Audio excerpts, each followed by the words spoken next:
Hello and welcome to Serial at Midnight. We gonna have a party till the morning light. This episode of Serial at Midnight is brought to you by Bubble Wrap, the space-age wallpaper of the jet set. Bubble Wrap.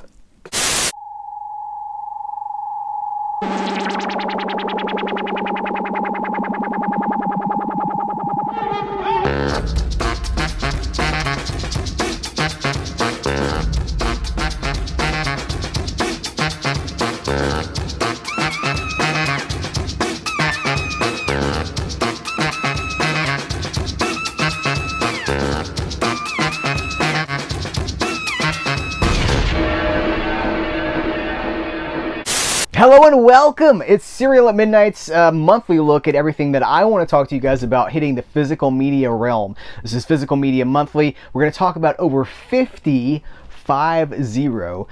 new releases on DVD, Blu-ray, 4K. I celebrate all the formats here. There's so many good things that are hitting the disc game this month, and this is going to continue my strategy from last month where I'm filming this in segments. I've divided it into segments over a period of days where chunks that compile to make a larger show. This is really what Serial at Midnight would be if I had more resources, if I had studio space. You know, it would be like an episode. It would be a show.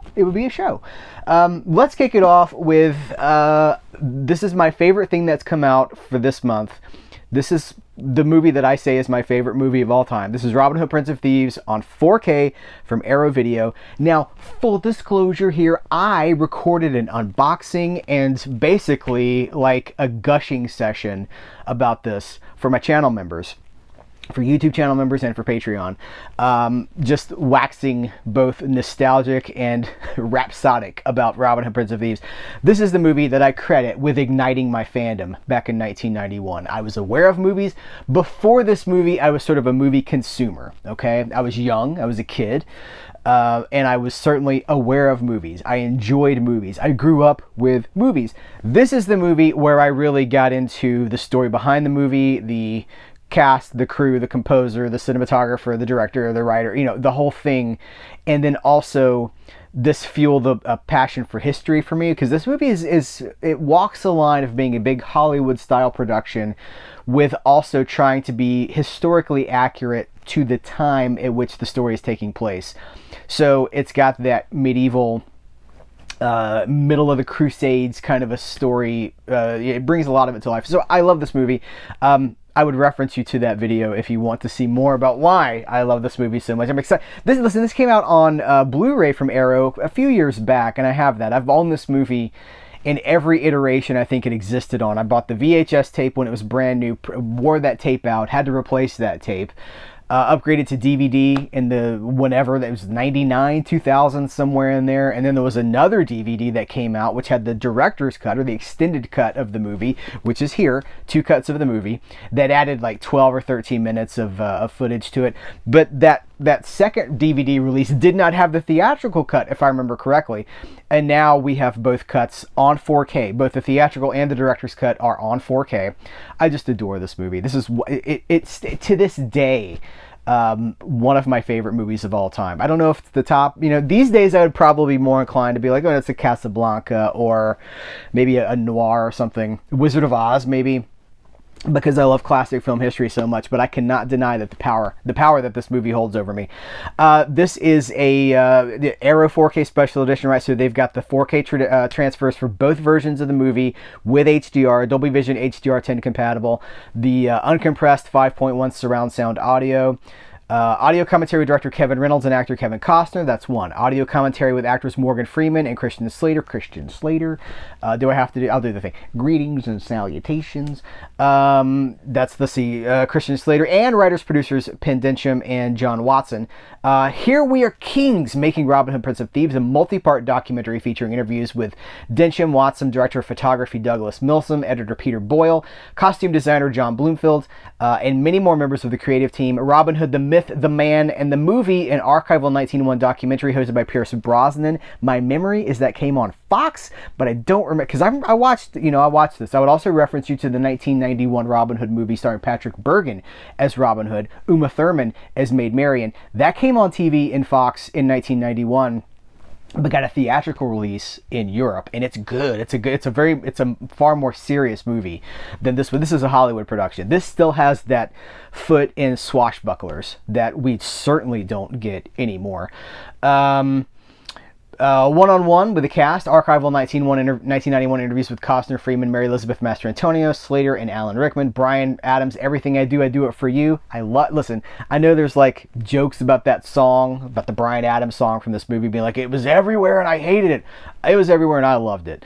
I had the single that I got from the mall. It's like $1.99, and I would listen to that thing over and over. I want to say the B-side, if I remember correctly, the side A was the single. It was longer than the radio version. That's what I'm trying to say. Like there was a version on that single that was longer than the version that was on the radio, and I loved every hot little second of it. Theatrical trailers, TV spots. By the way, that's the Bryan Adams performance is the performance at Slane Castle, which was like a live thing later. I don't think it was 91. I feel like it was later than that. Music, soundtrack cues, theatrical trailer, TV spots, image gallery, reversible sleeve featuring all the things. Under here, there is nothing.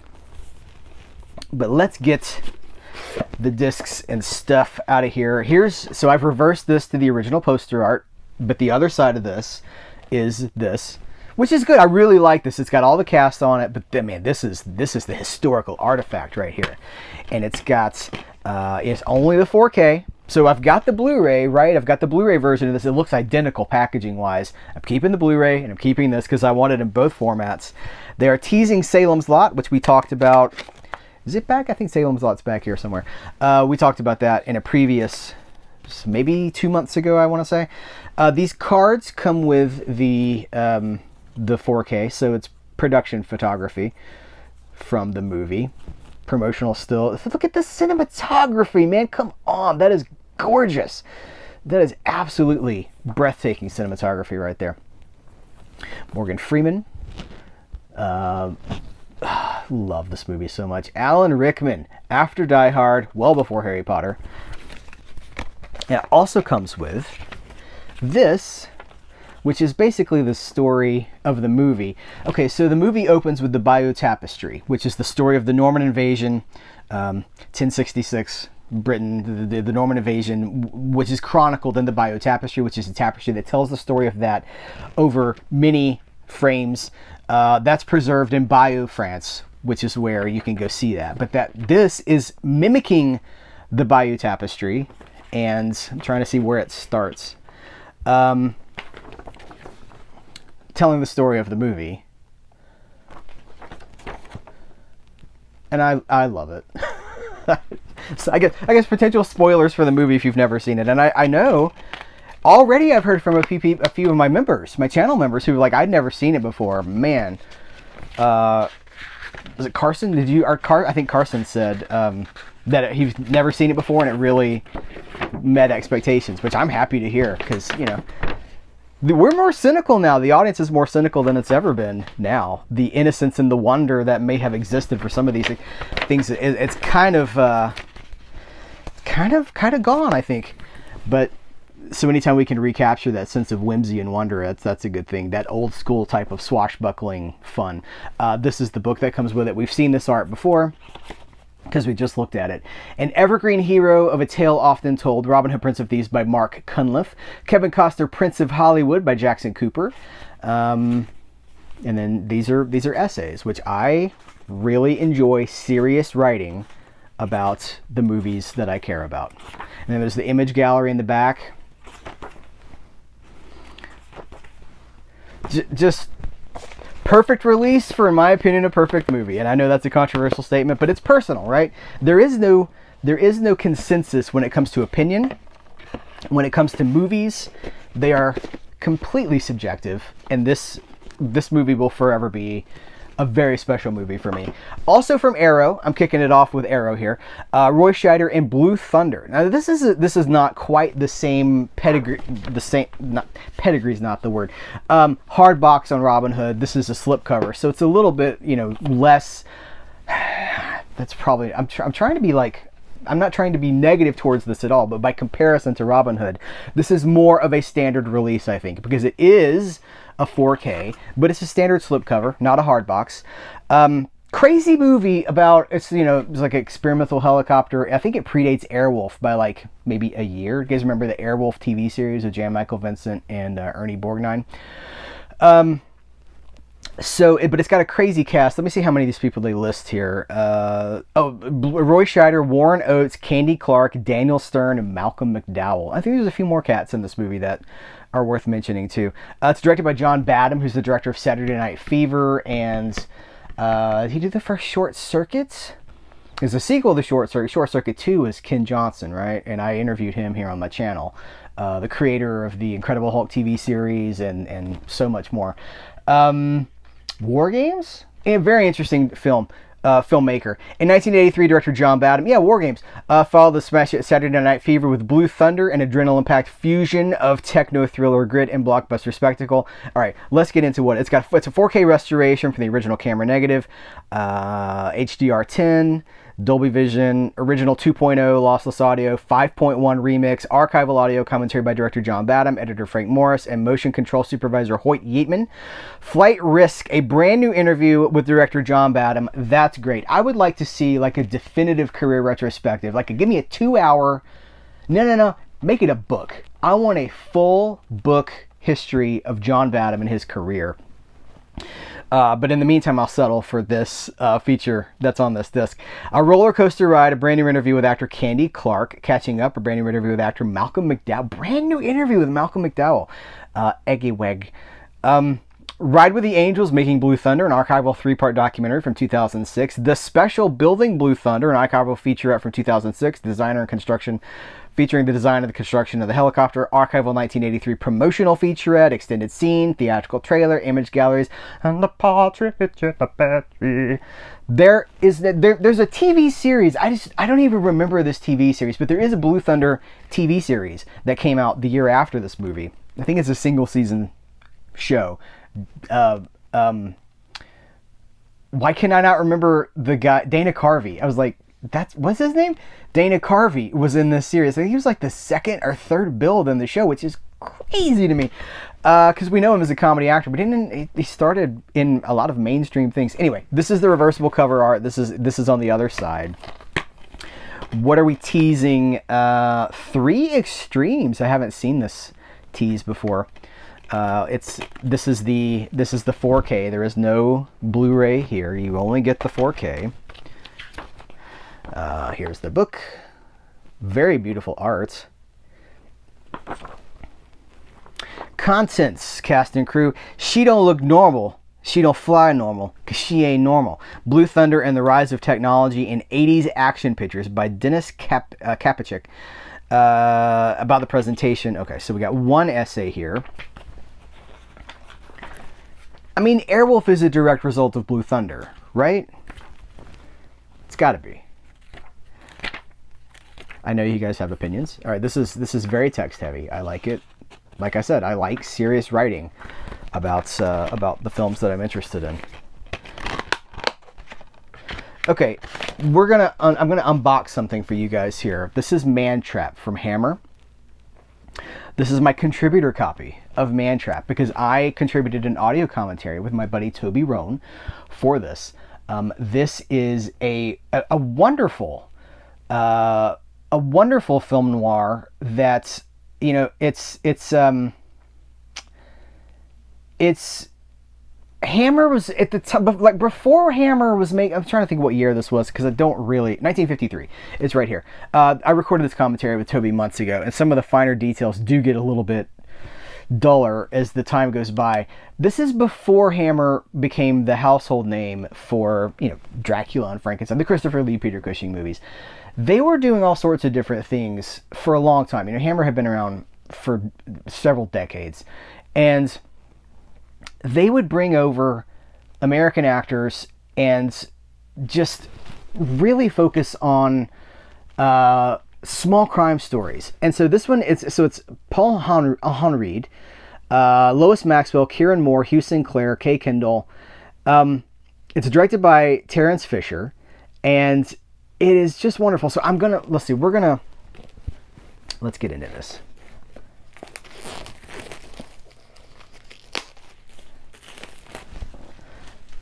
All right. First of all, man, is this a J? It's not. Is that a J card? It's a J card. It's a very small J card. This is a Hammer restoration, 4K. The Blu-ray is in here too. Look at this little promotional image back here. It's almost like a comic strip. And I know there's going to be two different presentations of this. Okay, hard box. We've got a massive book. This is massive. How many pages? It's got to be like 80 pages. 118 pages for this book. Okay, I'm going to save this for a second, in a little bit. This is the press book, a miniaturized version of the press book. Racing from Scotland Yard to a faded backstreet hideaway.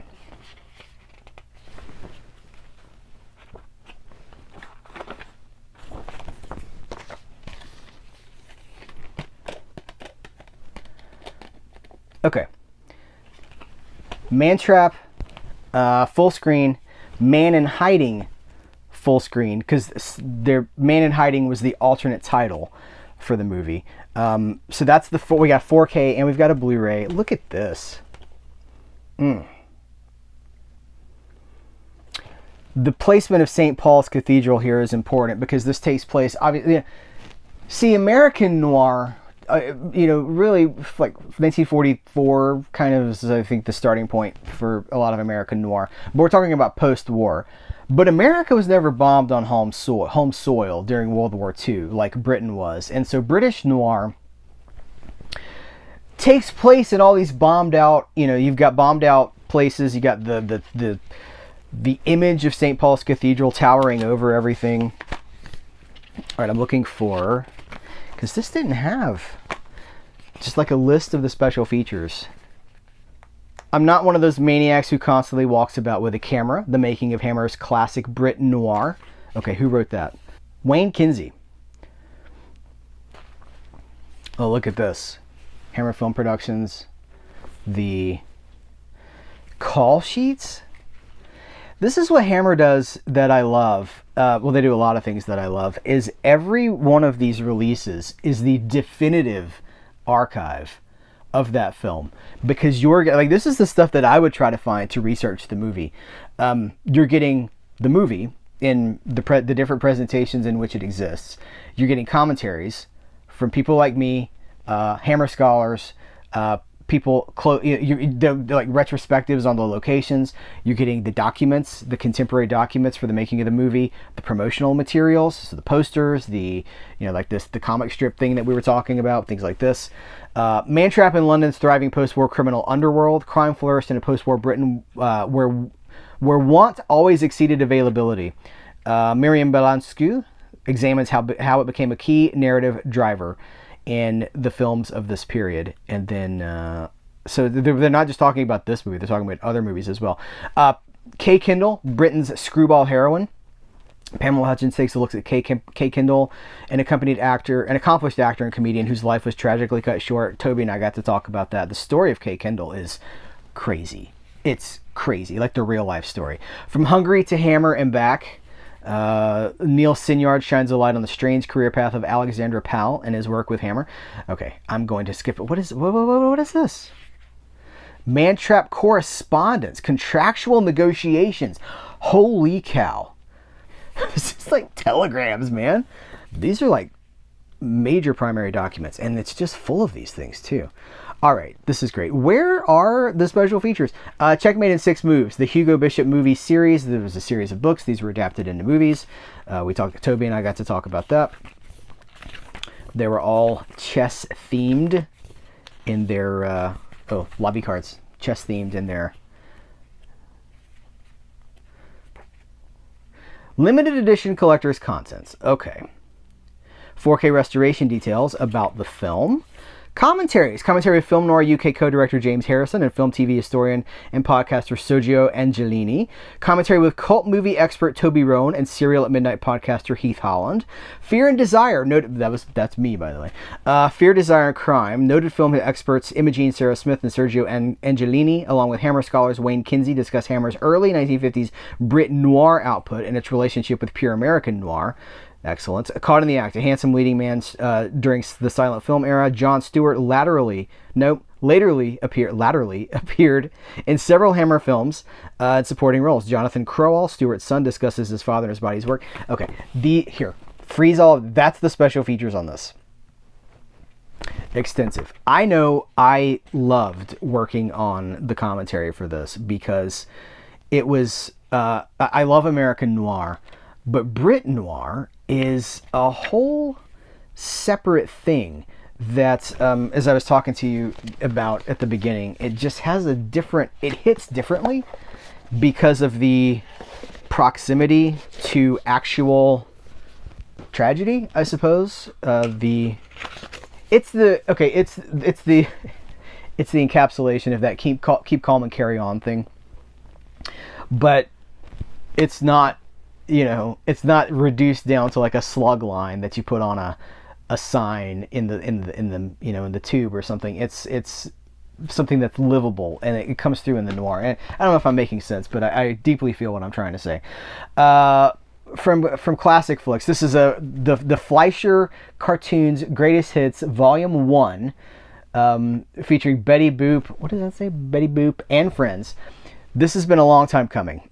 This was first teased on Serial at Midnight back in 2024. I think it was December 2024, because I interviewed the people in charge of Fleischer, including Jane Fleischer Reed. Jane is Richard Fleischer's daughter, Max Fleischer's granddaughter, and she was here to talk about, her.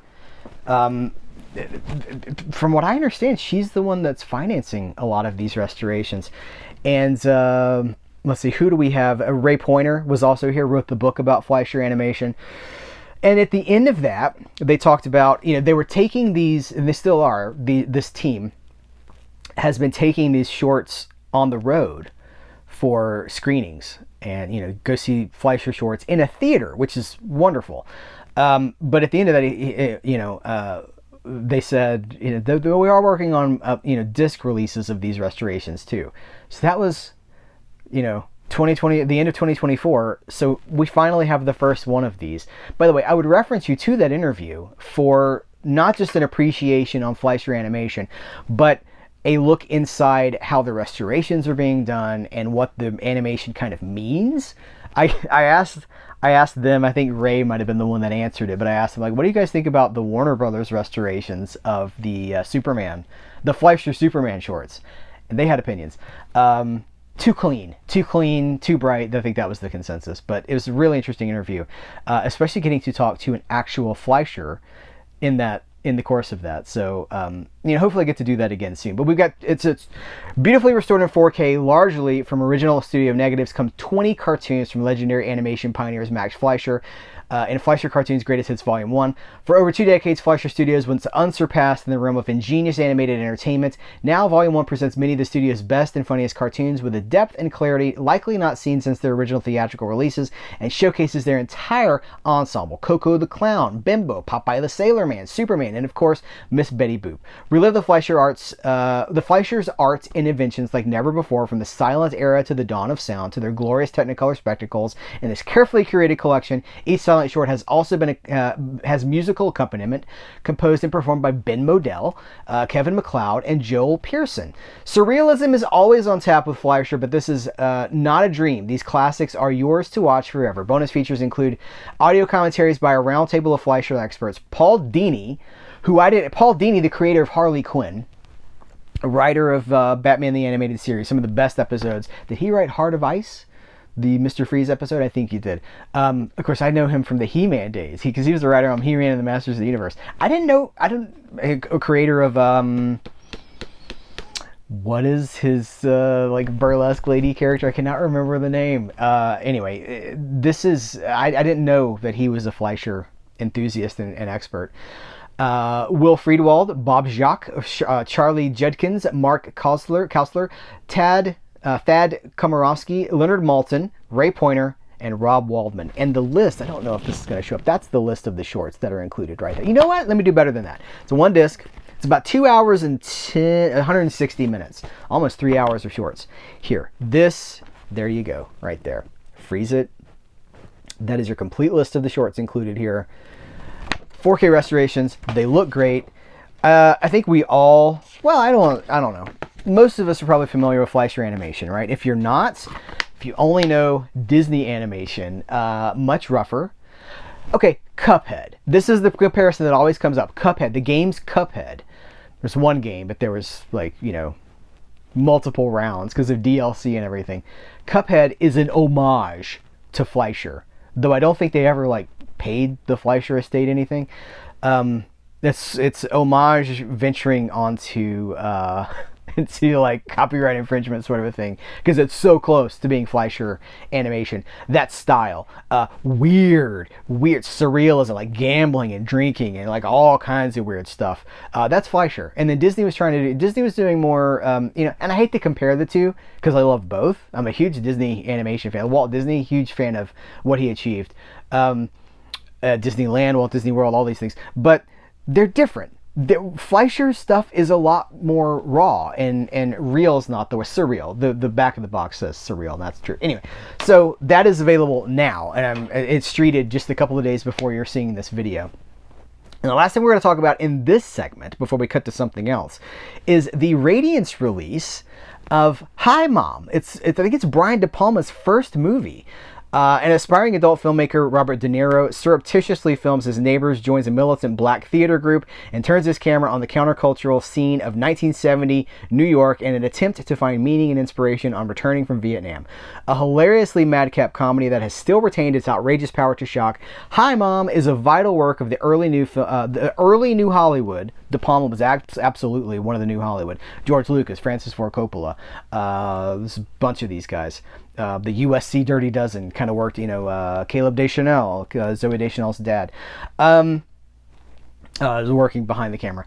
The key film in the career of master director Brian De Palma. New 4K restoration presented in Dolby Vision HDR plus a Blu-ray premiere of rare Brian De Palma New 4K restoration presented in Dolby Vision HDR plus Blu-ray. Premiere of rare De Palma feature Dionysus in 69, plus a commentary, interviews, a limited edition booklet with new writings by Matt Zoller Seitz, limited to 5,000 copies. Holy cow. Have not watched it yet. Let's see, what else? Dionysus in 69 it's standard definition. I'm really interested to check it out when time allows. As you see, I'm very busy with commentaries at the moment, but this, we have alternate artwork. Whoop, the OB strip came off. There's the alternate artwork. So, come on, get back in here. I don't like the way that OB strip's laying there. All right. This is licensed from MGM. Interesting. Hi Mom booklet. Let me make sure all this is okay. The medium is the message. The interplay of ideas in Brian De Palma's Hi Mom by Matt Zoller Seitz.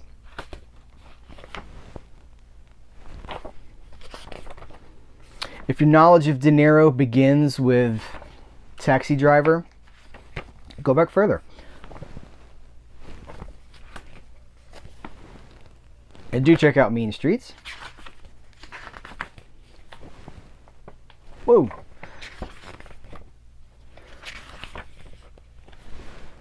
I'm very excited to check out a De Palma movie that I don't know. And this is a period of cinema in the new Hollywood is an area of focus for me. So I'm very excited about it. All right, hey, let's talk about something else.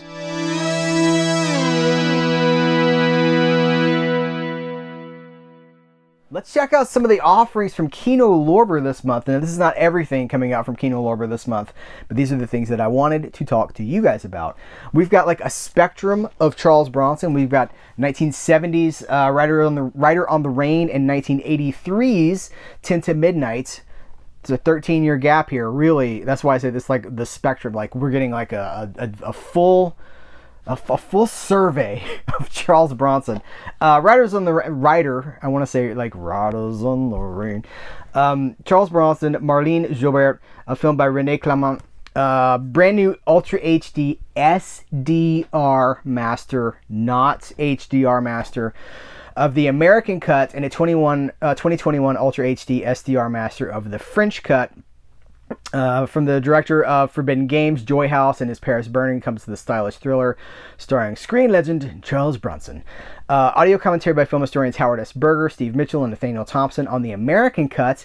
Audio commentary on the French cut by film historians Alexandra Heller-Nicholas and Josh Nelson. Includes both the 114-minute and the 120-minute French cuts. And we do have alternate artwork here. You know what? I think there's even a third piece here. So we got this, and oh yeah, and we've got this, which is probably the French poster. Is that the French? It looks like it would be the European French poster, the European poster. I'm not sure which one's one of those. I'll probably leave it like this for now. But then, years later, 10 to Midnight. Whoa, almost dropped it. Brand new HDR Dolby Vision master from a 4K scan with a 35mm original camera negative. Audio commentary by film historian Paul Talbot, the author of the Bronson's Loose books. Audio commentary by producer Pancho Conner, casting director John Crowther, and film historian David Del Val. Charlie's Partners, interview with actor Andrew Stevens. Producing Bronson, interview with producer Lance Houle. Remembering Bronson, that's an interview with actor Robert F. Lyons. Knife and Death, interview with actor Gina Tomasina. And then the radio spots and the theatrical trailer. Did this? Yeah, look at that. Now hold on, does this have another one under? It does. Oh, hold on, it's the same one. It's this art. So I've already flipped it around. I usually do try to do that before I roll camera. Try to flip around any alternate artwork. The Great Outdoors, the 80s comic. I guess this is a classic. It's John Candy, it's Dan Aykroyd. Actually, they're billed in reverse order of that. Dan Aykroyd and John Candy. This is just a staple, right? This is one of those movies that it's so weird that we're getting comedies. I don't know. I'm editorializing things that I've said a bazillion times before, but comedy on 4K, unexpected, but welcome. I'm happy to have it. This is a movie that was just, some of these, like Summer Rental, I feel like was always on.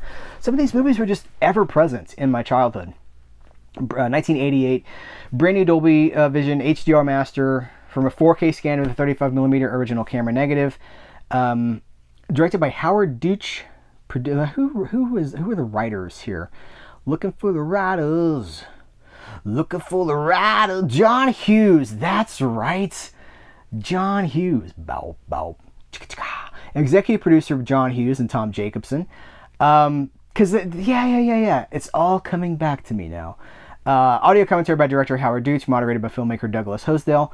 Audio commentary by Hats Off Entertainment's Joe Ramone. And audio commentary by film historians Paul Anthony Nelson and Lee Zachariah. That's three audio commentaries, my friends. And then the theatrical trailer. I'm not going to be commenting on any of these movies. I'm just going to be showing, I'll try not to. I'll just be showing you what they are, because sometimes I have pretty strong opinions about things, and they're not always palatable for public consumption, as I have learned.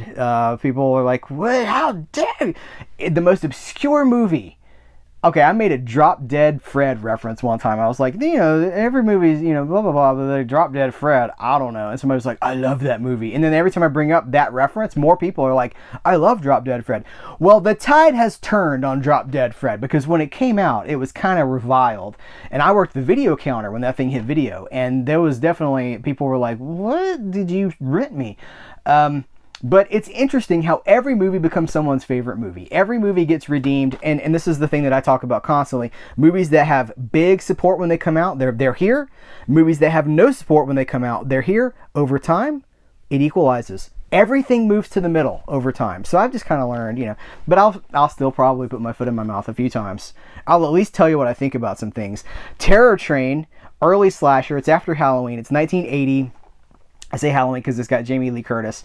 It's a early slasher, masked. The cat that's killing the people has these masks that he wears, and it's fun. It's a fun slasher movie from that time. You know who doesn't like horror movies and will tell you every chance she gets? Jamie Lee Curtis.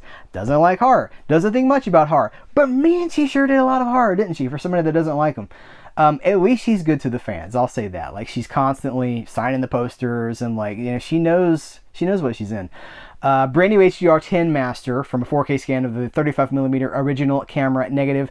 Audio commentary by Paul Karup of the Conexploitation.com and film historian Jason Pachonsky. Audio commentary by film historians Alexandra Heller Nicholas and Josh Nelson. Interview with directors Roger Spottiswoode and screenwriter Judith Rasco. And it's 4K, which is crazy. It's crazy to me that Terror Train is on 4K. Is there anybody else in the cast that I should mention here? Because I've not rewatched any of these. I've not had time. As you will see elsewhere through this video, 3 of the releases we're talking about this month in this month's Physical Media Monthly is I'm on 3 of them for audio commentaries. So I've been busy, and I'm still busy. I'm still hustling. So I'll have to catch up with these when things lighten up a little bit. I don't see anything else that I really want to tell you guys about. Double check. Let me double check myself. No alternate artwork. This is the Blu-ray and the 4K. All right, we got 3 more 4Ks, right? We've got The Snowman with Michael Fassbender, which I've never seen. I don't even remember this coming out. This when this arrived, or when this was announced, I should say, I was like, I don't know that movie. From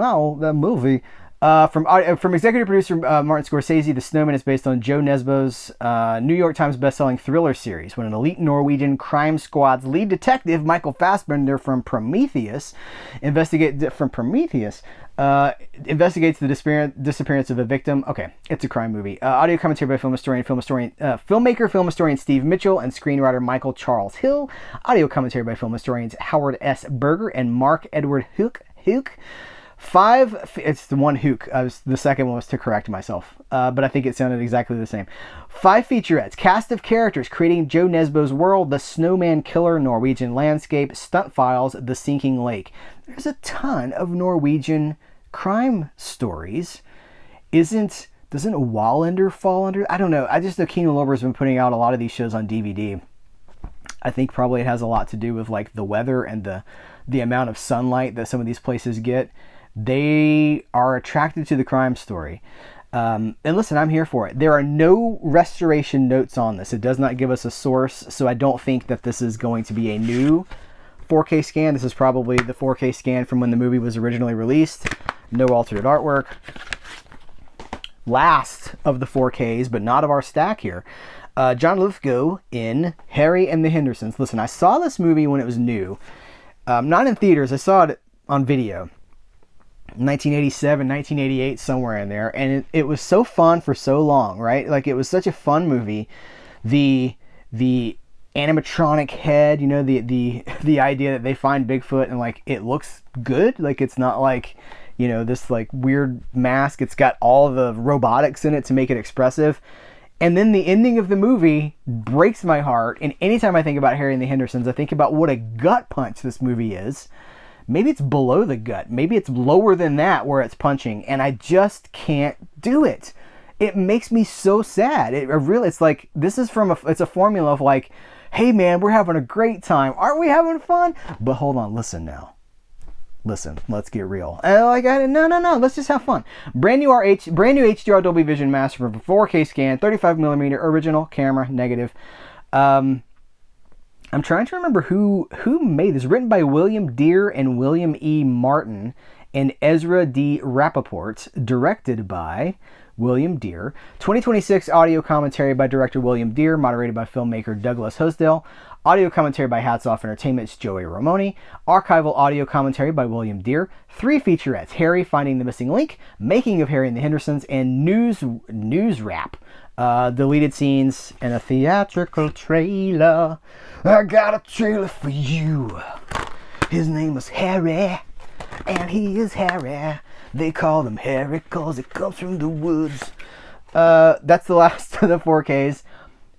Let's do some Blu-rays. I have not watched this yet. This is Bunny Yeager's. This is like Bunny Yeager was like the Betty Page photographer. This is like the preeminent nudes and glamour shot photographer of the 1950s and into the 1960s. This is Nude Camera and Nude Las Vegas. Nude Las Vegas. No restoration notes anywhere on this, so I don't know what we're dealing with as far as quality, but here, I'll read the back to you. Bunny Yeager began her career as a popular model in the 1950s, but quickly found greater notoriety as a photographer, most famous for her collaboration with pinup queen Betty Page. Nude Betty Davis. No, Betty Page. Coincidentally, I'm reading a bunch of Rocketeer stuff, and Dave Stick, because they just IDW Entertainment just put out this Rocketeer what do they call it? The Classics Collection, IDW Classics Collection, and there's like a bunch of them coming. Stay tuned, I'll have more to say about it. But Dave Stevens, the creator of the Rocketeer, I mean, Cliff's girlfriend is Betty, and it's just Betty Page. It's like there's no creative license. It's just Betty Page. In 1963, sexploitation filmmaker Barry Mann documented Yeager's method of recruiting and photographing amateur models in 2 feature films. Buddy Yeager's Nude Camera showcases Yeager's pragmatic approach to nude modeling as she persuades a young newlywed to shed her clothing and overcome her husband's objections for a magazine spread. In Nude Las Vegas, Plucky Bunny uses her camera to help big-wigged Peggy Pepper out of a financial jam. Presented in collaboration with Something Weird, yes, Sony, Sonney, Amusement Enterprises, and the Burlesque Hall of Fame Museum. This Kino Cult edition, it is Kino Cult number 49. Of Nude Camera was reconstructed from the first generation 16mm camera elements and a 35mm release print. Nude Las Vegas was mastered in 4K from 2 35mm prints. Special features include Nude Camera and Nude Las Vegas audio commentaries by film historians Gentry Austin and Casey Scott of the Sin Syndicate podcast. The Prettiest Camera, visual essay by photo historian Christopher Velasco. Nude Camera outtakes, 45 minutes, with commentary by restoration producer Brett Wood. Gallery of artwork and images, and then Nude Las Vegas trailer. That is the alternate artwork, going back to the time, 1963, when these 2 things were done. 1963, 72 minutes and 70 minutes are the lengths of the features. This is not 4K, this is Blu-ray, but Talk Radio from Oliver Stone. I've never seen this movie. I don't know why. I've seen a lot of Oliver Stone, but I've never... Oliver Stone is kind of a loaded... It's heavy, man. Wait a minute. Oliver, this is really heavy, man. That was supposed to be my Michael J. Fox, because he would always do. Wait a minute, Mallory, you mean to tell me? See, I went to Family Ties, not Back to the Future. Jennifer, what? Andy, Dad, brand new HD master from. Does not say. It's a 2K scan. Okay, there we go. 2K scan with 35mm inner positive. Audio commentary by Alexandra Helen Nicholas. I think that's our 3rd Alexandra commentary so far this month. And Josh Nelson, 3rd for him. Interview with director Oliver Stone and the theatrical trailer. No alternate artwork here.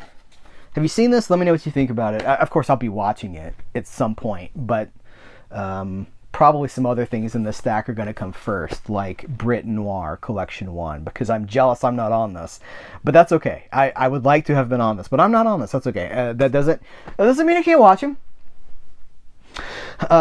This is 3 4K restorations, which means that someday we might get 4Ks for these. From Studio Canal, we've got Cage of Gold from 1950. Oh, hold on, let me go back to the beginning. Dive into the dark side of post-war British cinema with 3 gems of film noir, each featuring the great Herbert Lom. Cage of Gold from 1950. A young bride, Gene Simmons, believes her husband, David Farrar, has been killed, only to have the dead man come back with devious intentions.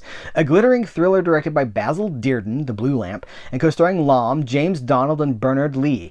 The Ringer from 1952. Lom takes the lead as a crooked lawyer who is hounded by a vengeance-seeking master of disguise, future 007 veteran Guy Hamilton. Goldfinger Bazinga! Made his directorial debut with this taut Edgar Wallace Chamber of Horrors adaptation. And then from 1961, a little bit past the film noir years there, traditionally we think that film noir ended in 1958. I would say 1961 would be a neo-noir, but who am I to put borders around movies? That's not a good thing. The Frightened City from 1961. Lom is a London-based London accountant, and with the help of ex-thief, a pre-Bond Sean Connery, plans to merge. So that's right before Bond too, 1961. Plans to merge 6 criminal gangs into a single syndicate. It's extortion, racketeering, and murder the English way in this action thriller directed by John Lamont. The Shakedown. We have an audio commentary for Cage of Gold by entertainment journalist authors Brian Reisman and Max Every. Audio commentary for The Ringer by film historian writer Julie Kurgo and writer-filmmaker Peter Hankoff.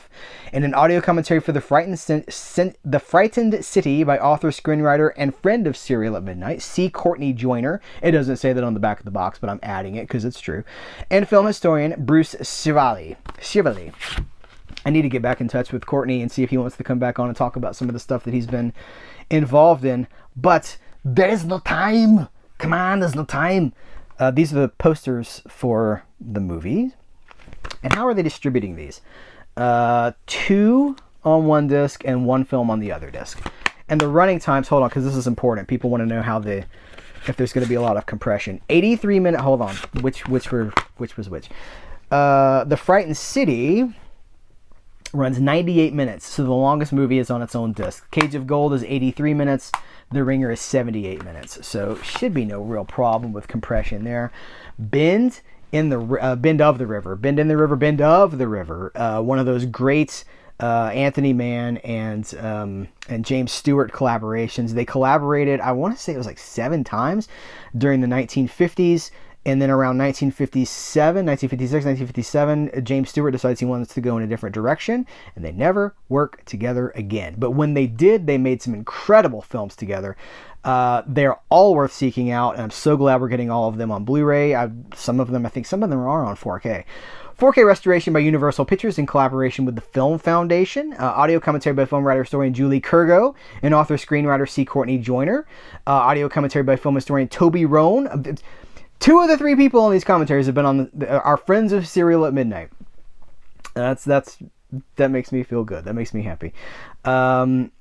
Let's see. So because this is a 4K restoration, I do think that at some point we probably will get a 4K of this movie because it deserves it.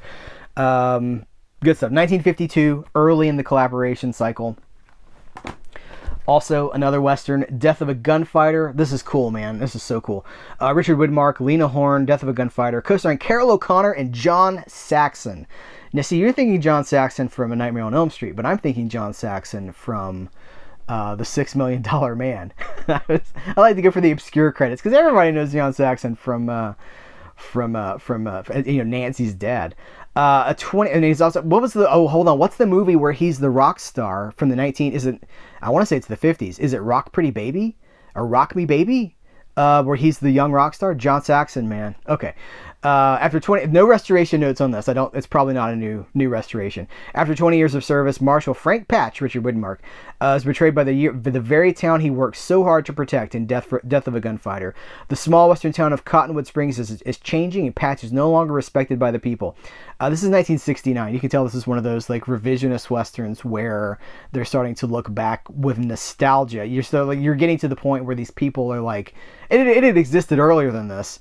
Really, some of the Randolph Scott renowned movies are like, what is our place in the world now? The world is changing. The earth is changing. I feel it in the water. They're like, what is our place now? And this is very much sort of that thing. After Patch kills a man in self-defense, the town leaders decide it's time to remove the marshal from his position. Refusing to give in to their demands, the tension escalates between Patch and the people of the town, leading to a violent and shocking end. Audio commentary by film historian Steve Mitchell and Dwayne Epstein. Theatrical trailer included. No alternate artwork on the inside, but there's the front. That is beautiful late 60s studio artwork. Who's this? This is Universal, yeah. I have not seen this one either, but boy, when this came across the wire, I was like, I was excited. This is Night World. It's got Lou Ayres, Mae Clarke, and some guy named Boris Karloff. Brand new HDR master from a 2K scan of the 35mm fine grain. Look at Boris here. Look how young and dapper. This is just think about this being around the same time as the first Frankenstein movie, 1932. Taking a cue from Grand Hotel, the star-studded 1932 gym is set within the walls of a swanky nightclub owned by affable racketeer Happy McDonald, played by Boris Karloff. Because, he was in fact quite a nice, well-spoken man. In the course of a single evening, McDonald is double-crossed by his faithless wife, Dorothy Revere, and choreographer Russell Hopton. The philosophical doorman, Clarence Muse, fears for his beloved wife's life, and alcoholic socialite Lou Ayres, the son of an acquitted murderess, Hedda Hopper, holy cow, finds love in the arms of a hard-boiled chorus girl, played by Mae Clarke, and a beat cop, Robert Emmett O'Connor, burst in to foil a pair of trigger-happy mobsters, throwing a full-blown musical number by Busby Berkeley. Holy crap! Oh man, overhead camera angles and all, and you get a true treasure trove for pre-code movie lovers. Oh man, this might have just shot to the very top of the stack. Audio commentary by film historian Jeremy Arnold, and an audio commentary by novelist critic Tim Lucas and jazz broadcaster and film expert Joe Bussum. Dang, man. Oh, that's exciting to me. I get real excited about my 30s movies. I'm also excited about this because I wrote about this years ago. Swashbuckler is sort of a little scene now. It's the year after Jaws, okay? So with Jaws is 75, right? Robert Shaw, aging Robert Shaw, I think he was probably still in his 40s actually, but you know where Robert Shaw was in the mid 70s. He goes and makes this swashbuckler. It's like a pirate style movie in the old style of the Hollywood swashbucklers. Robert Shaw, James Earl Jones, Peter Boyle, the biggest, grandest pirate movie ever. The year after Jaws, I'm now reading the back and it's reaffirming some of what I said. The year after Jaws, Robert Shaw, From Russia with Love. What an interesting credit to list. Sure, I mean, yeah, that's true. Return to Dangerous Waters, this time with Genevieve Bujold from Anne of a Thousand Days, and James Earl Jones from Star Wars, it says, in this lusty, rollicking pirate adventure in the 18th century Caribbean after rescuing his friends Nick Debrett from execution. Swaggering buccaneer Red Ned Lynch Shaw comes to the aid. Okay, I'm not going to read any more of this. It's a fun... I've written about this. If I remember, I will link in the description of this video. Audio commentary by film historians Howard S. Berger and Steve Mitchell, and the making of Swashbuckler. It's 70s, man. The 70s were such a, this release, this Night World release, mentioned that it's a treasure trove. I'm going to say the 70s were a treasure trove for unique and interesting cinema. Now, of course, it's a throwback, but when was the last time we got a pirate movie that didn't have ghosts in it? When it wasn't I'm not talking about Disney's Pirates of the Caribbean where it's all supernatural and there's that's not a pure pirate movie. That's a fantasy.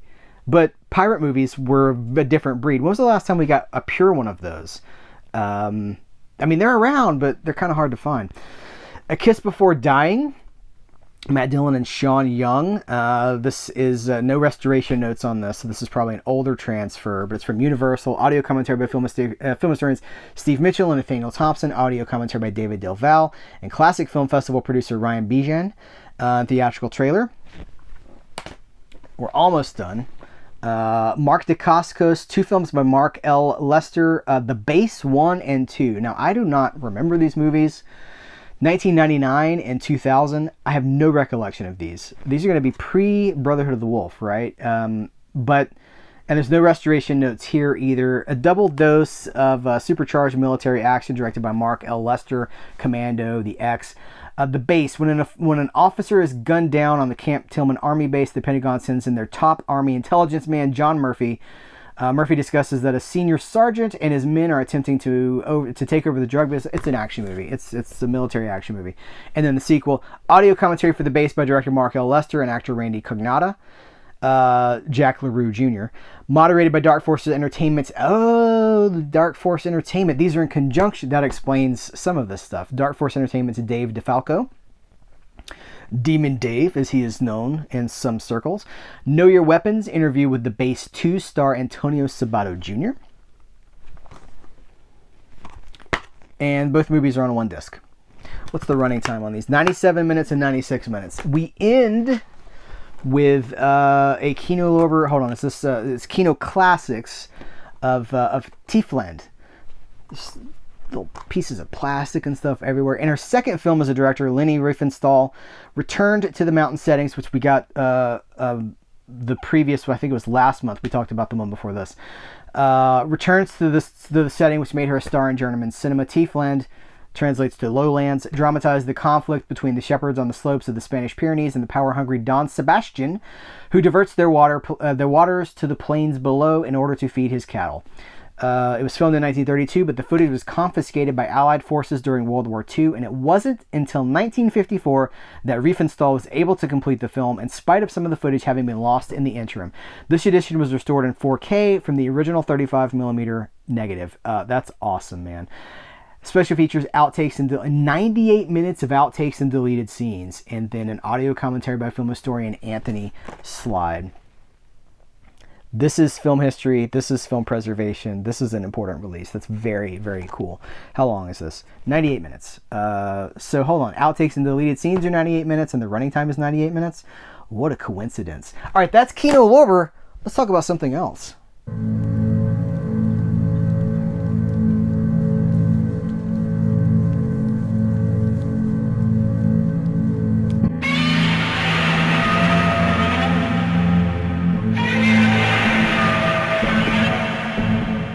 All right, let's talk about some Imprint titles. We got 3 Imprint box sets. I am on 2 of these box sets, so I'm going to start with the one that I'm not on, which is Wild West Collection 2.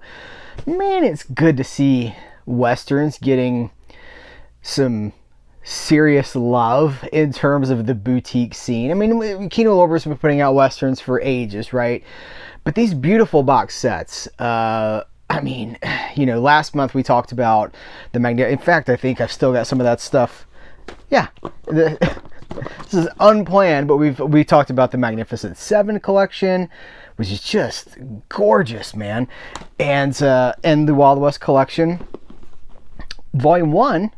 So, you know, just between these 2 box sets, there's a lot of really great things that are being rediscovered, I think, because I know that the boutique scene is like a gateway for certain people, like collectors especially, of course, but, you know, the boutique releases people might buy something like this out of curiosity, sight unseen for some of these movies. We've got 5-card stud, we've got Will Penny. Oh, here, I'll give you years. 5-card stud from 1968, Will Penny from 1968, Something Big from 1971, The Revengers from 1972, and Posse from 1975.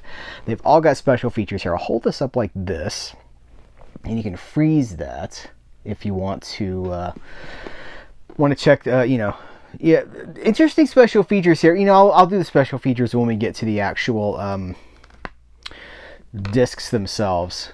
Heston. That is Heston, right? Actually, yeah, that's Will Penny. Okay. All these are Blu-rays, no 4Ks. Do them chronologically. This is 582 to 586. 5-card stud is Dean Martin, Robert Mitchum. You know, I've got a DVD of this around here somewhere that's probably at least 10 years old. I don't even know. Good movie. You know, some of the, maybe for all of these, I don't know if I'd say any of them are great. Like, well, you've got to, this is an unbelievable, can't miss Western. I don't know if I'd say that about any of them, but that's kind of the fun for me, is exploring sort of lesser known movies and celebrating the uncelebrated, celebrating the unsung. After the men responsible for the murder of a high-stakes card game player go unpunished, someone decides to take justice into their own hands and take care of them one by one. Directed by Henry Hathaway, Dean Martin, Robert Mitchum, Hal Wallace production, Roddy McDowell, Inger Stevens, Catherine Justice. We've got 1080p presentation. Audio commentary by film historians Lee Pfeiffer, Tony Latino, and Paul Scrabo for 2026. Disguised as Purity, a video essay by film academic Eloise Ross for 2026. Radio spots and press book image gallery. So that'll be cool. That press book. I like like give me the actual press book, you know, recreate that press book and give it to me. I love Dean Martin's Western roles. I've got a video on this channel about the Dean Martin variety show, not the roast, but his variety show. Big Dean Martin fan. You know, just check out, if you go to my channel and search Dean Martin and enjoy, because I love that guy. Will Penny, which has got Charlton Heston, Joan Hackett, Donald Pleasance,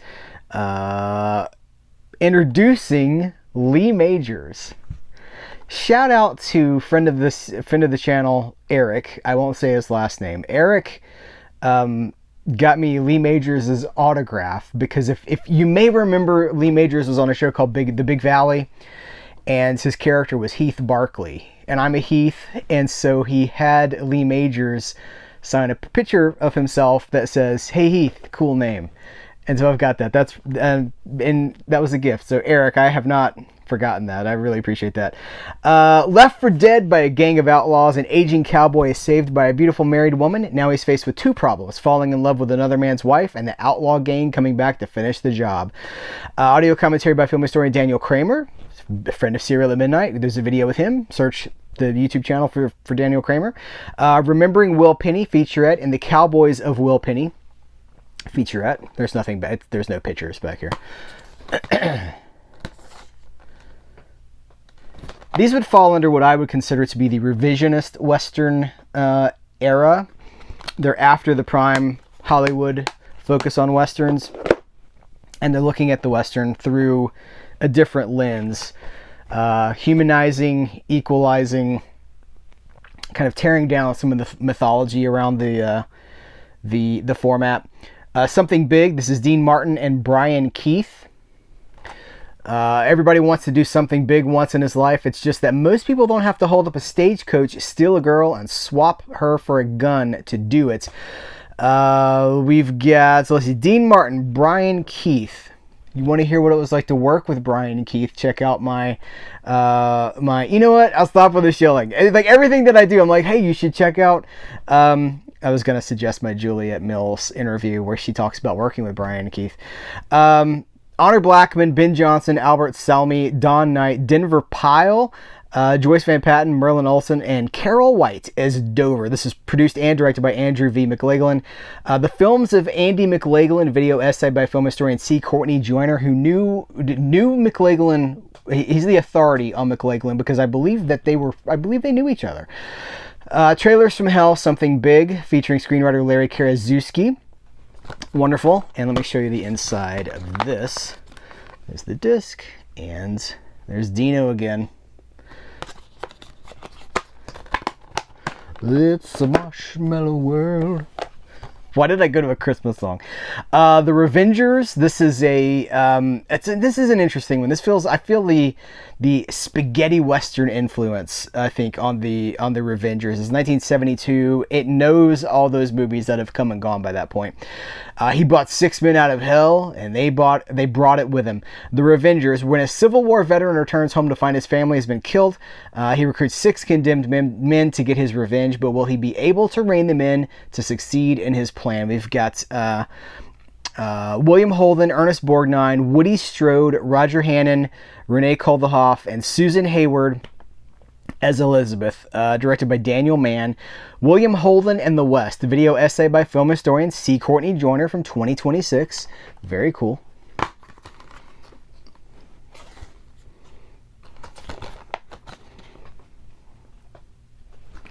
All right, we got one more in this box set. We got Posse. Now, this is not. There was a movie in the '90s called Posse. That's not what this is. This is the Kirk Douglas Posse. U.S. Marshal and his posse are on the hunt for an infamous train robber. His posse soon learn just how far the U.S. Marshal will go and just what their limit is. Kirk Douglas, Bruce Dern, Bo Hopkins, James Stacy, Alfonso Arau. Let's see, produced and directed by Kirk Douglas, and who was written by, screenplay by William Roberts and Christopher Knopf. A Tinkling Twain, the Western Soundscapes of Maurice Jarre, video essay by film historian and filmmaker Daniel Kramer. I need to revisit this one. It's been a long time since I've seen Posse.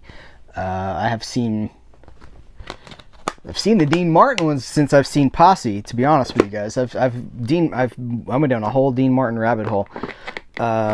Okay, so this is going to be the Wild West Collection 2. I'm going to set this over to the side. This, oh, my baby, my bread and butter, my Tales of Adventure Collection 10.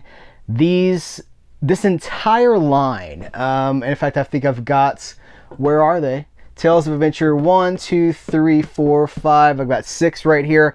I'm on several of those box sets, and I'm on this one. King of the... There's one dedicated to serials. There's one dedicated to exotic adventure movies. There's one dedicated to exotica films. This one is sort of the Middle Eastern fantasy movie as it existed in the 1940s and the 1950s. Enjoy 5 tales of magical adventure across the Arabian desert in this 4-disc set on high definition Blu-ray. We've got The Magic Carpet from 1951, Sudan from 1945, which is the one I did the commentary for Sudan, Salome from 1953, and The Sword of Ali Baba from 1965. So here is, I love...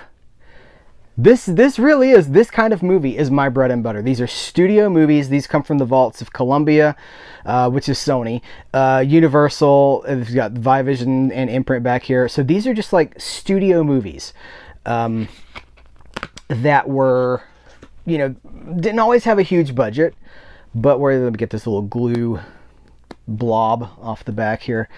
I mean, I just love these kinds of movies, and you got to see actors working in genre film, super approachable. I mean, look at that again.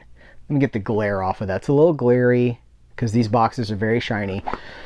Let's get into it. So, in order, we've got The Magic Carpet. Oh my goodness, look at that. Lucille Ball, by the way, Lucille Ball had a whole career before I Love Lucy. Now, my wife is probably the biggest I Love Lucy fan you'll ever meet. We've been to the Comedy Museum in Northwest New York, where they've recreated the Vita Vita Vegemin set. You know, like huge Lucille Ball fan. But she was a movie star long before she was a TV star. This is 1951, so it's actually right around the time that I Love Lucy is starting to formulate. John Agar, George Tobias, Raymond Burr, Patricia Medina. Oh man, she was in a ton of pirate movies. I would love to see those movies get their. They could support their own box set. It's the Patricia Medina swashbuckler movies. Produced by Sam Katzman, so yeah, I know my buddy Toby Rohn is super interested in this because he's a huge Sam Katzman fan, as am I. Directed by Lou Landers. When his parents are overthrown by a tyrant, a young boy vows revenge. Together with a handful of friends and a magic flying carpet, he must face the usurper and claim his throne. We've got a bonus feature, 1001 Arabian Nights from 1959. That's incredible. It's no features, no featurettes, no commentaries, but a whole other movie. All right, let me get this one put away here. Next, we have Sudan, Maria Montez. Now, here's the deal. The day that I recorded this commentary, I fired up the camera and I gave you guys the behind the scenes of recording the commentary. All of that knowledge was just like right there on the tip of my tongue. I just, done, extensive weeks and weeks of research for this movie. And Maria Montez and her life, her tragically short life. So rather than just sit here and talk to you and recap a lot of that stuff, some of which is already, is a little more faded away for me than it was when it was brand new in the comic, because this was months ago. I will reference you to my Sudan video. Maria Montez, the Queen of the Bees. No, Maria Windsor was the Queen of the Bees. The Queen of Technicolor was Maria Montez. And I was so grateful to get to talk about this movie. It's another one it's got John Hall, which he was the co-star in a lot of her movies, especially this cycle. They're called Neverland movies, and they're great. They're not like Academy Award winning. No, they're super fun. And you'll have, these old character actors in these exotic, they're the visual equivalent of like a Martin Denny Exotica album. Okay? that you would put that album on the hi-fi, but you go see something like this in the theater, and it's just meant to take you. These are made during World War II, and the goal was to distract you. It was meant to distract the audience from the fact that people they loved were away at war and possibly dying. After becoming queen of Kimis, when her father is killed in a slave revolt, Nyla goes searching for the rebel leader. When she's captured through palace treachery, who else but the leader himself could come to her rescue? Audio commentary by Serial at Midnight host Heath Holland, that's me. Golden Days of the Arabian Nights, a video essay by film scholar Josh Nelson, that's brand new, and the theatrical trailer. There's the disc, and there's the art. Now these were full color movies. These were these were spectacle films. Salome, Rita Hayworth, Salome. Stuart Granger. This is 1953. After her banishment from Rome, Jewish Princess Salome returns to her Roman-ruled native land in Galilee. The back of the card on the Westerns set just fell off. Where Prophet John the Baptist preaches against Salome's parents, King Herod and Queen Herodias. No special features whatsoever on this one. Nothing at all. I don't know. I don't know. That's from Sony. Man, this is the day. This is the day of the biblical epic, or like the spectacle. This is the Cecil B. DeMille era, when everybody's like, chasing the idea of these larger than life movies, and they go to some strange places. Oh, I just want to but see, some of this stuff that I don't want to talk about, I'm like, well, what was the name of that movie again?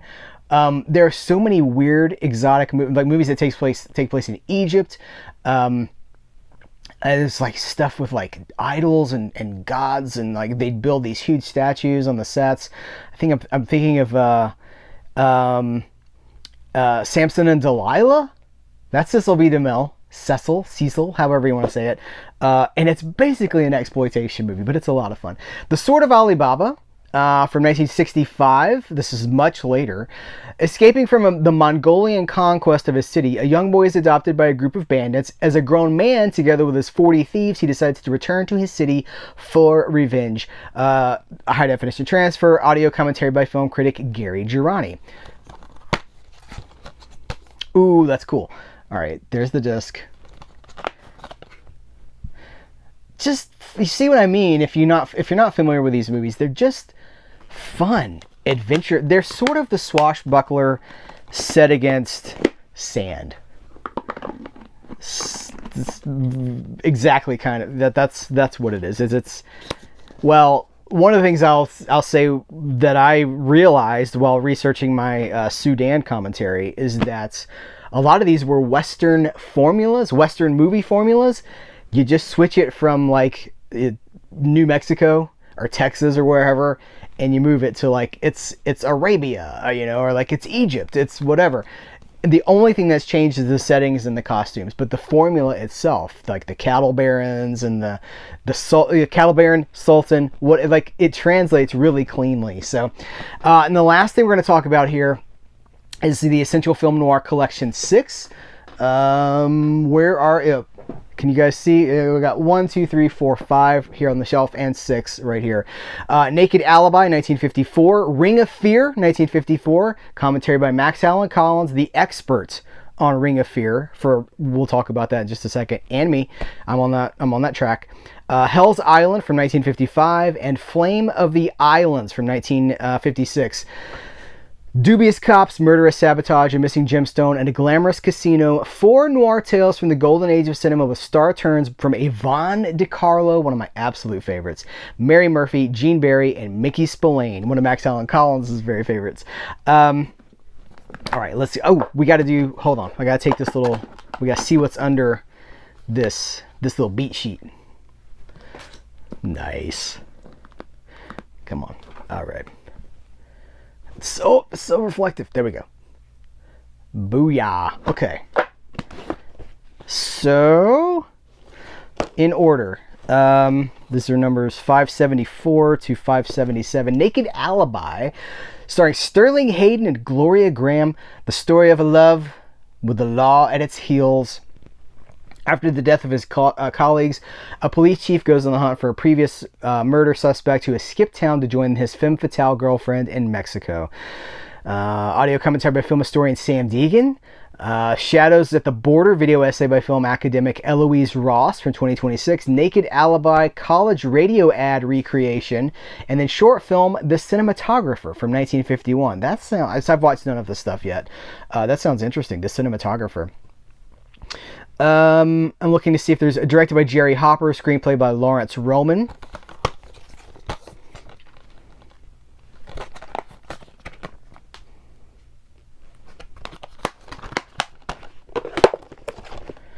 Here we go. Ring of Fear. Now this is an obscurity. Let me tell you, this movie is super obscure. It is Mickey Spillane's big screen debut, but he also worked behind the scenes on it. Contributed to the screenplay. Well, pin in that. Clyde Beatty, Mickey Spillane, and Clyde Beatty's gigantic 3-ring circus. Mickey Spillane, he's a movie star. He's a movie star now. See. I was 3 bodies behind when the circus called me in, but I'm catching up fast. Classic Spillane. Ring of Fear. Mickey Spillane himself is called in to solve he plays himself. Is called in to solve the mystery when a homicidal maniac hides out at the world-famous Clyde Beatty Circus. Audio commentary by mystery writer Max Allan Collins and Serial at Midnight host Heath Holland. And then as themselves, video essay by filmmaker and film historian Paul Anthony Nelson. Let me show you. Hold on, let me give you the tech specs here. Also starring Clyde Beatty, Mickey Spillane, Pat O'Brien, with Sean McClory, Marion Carr, John Bromfield, written by Paul Fix, Philip McDonald, James Edward Grant, and Mickey Spillane, though he's not credited on it. And directed by James Edward Grant. Look, there's the man right there. There's Spillane right there. So the day that we recorded this, just like with Sudan, the day that Max Allan Collins and I recorded this, we fired up the camera and we made a video about like, well, we just recorded the thing. Here's what it is. Here's why. I'll tell you. So I'm going to give you that. I'm going to cut to that in just a second because I've been saving it for this. Max Allan Collins is Mickey Spillane's like chosen successor. He's completed multiple, well over a dozen Mickey Spillane novels from Mickey Spillane's original notes. He's the executor of basically the catalog of the estate in terms of the writing. Mickey Spillane trusted him. They were very good friends. Max Allan Collins has the screenplay. Okay, he has Mickey Spillane's screenplay for this movie. So you'll see all that in just a second. But we got 2 more to finish here. Hell's Island. John Payne, Mary Murphy. This is from 1955. A washed-up alcoholic bouncer is offered a job to retrieve a rare jewel which may be in the hands of the woman who jilted him. And so begins an adventure in the Caribbean like no other. Audio commentary by film historian Gary Girani. The United States versus Hell Island, a recreation of 1965 Senate testimony of Paramount Vice President Y. Frank Freeman. I don't even know what that is, but I'm interested in it. Starring John Payne, who I love, Mary Murphy, Francis Sullivan, Eduardo Noriega, Arnold Moss, written and directed by Maxwell Shane. It's a Paramount film. You see, like, so many studios are involved, licensing movies from so many different studios, and they go in these box sets, and it can only happen in Australia. Like, I don't know that we'll ever see some of these studios cooperating to get all of these movies in the same box sets outside of Australia. It just seems like something that they're able to get it done. Yvonne DiCarlo, Flame of the Islands. Now, interestingly, Yvonne DiCarlo, I think I talked about this in my commentary for Sudan, but also in my the video after the Sudan commentary recording where I was telling you why I love Maria Montez.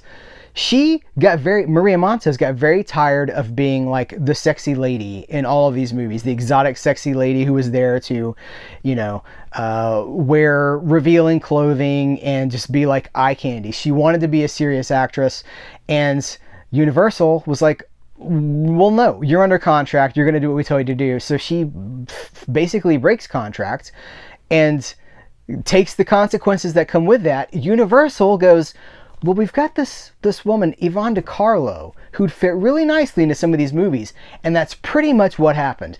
And so the rise of Yvonne DiCarlo kind of coincides with the decline of Maria Montez. A tycoon's mistress inherits $100,000 upon his death, and she invests in a gambling casino in the Bahamas. As hostess and singer, she doesn't expect the drama and heartache that comes in tow. Herbert J. Yates, this is a Republic production. It's Paramount owns the Republic catalog. I'm jealous I didn't get to do this because I'm a huge Republic fan. Herbert J. Yates presents Yvonne DiCarlo in Flame of the Islands, co-starring Howard Duff, Zachary Scott, with Kurt Kasner, Barbara O'Neill, James Arness, and Frida Inescourt. Screenplay by Bruce Manning, and it's directed by... where is the director? Looking for the director. Assistant producer and the director, Edward Ludwig. The Most Beautiful Woman in the World, a video essay by film historian Philippa Berry. Yeah, I think I'm on board with that premise.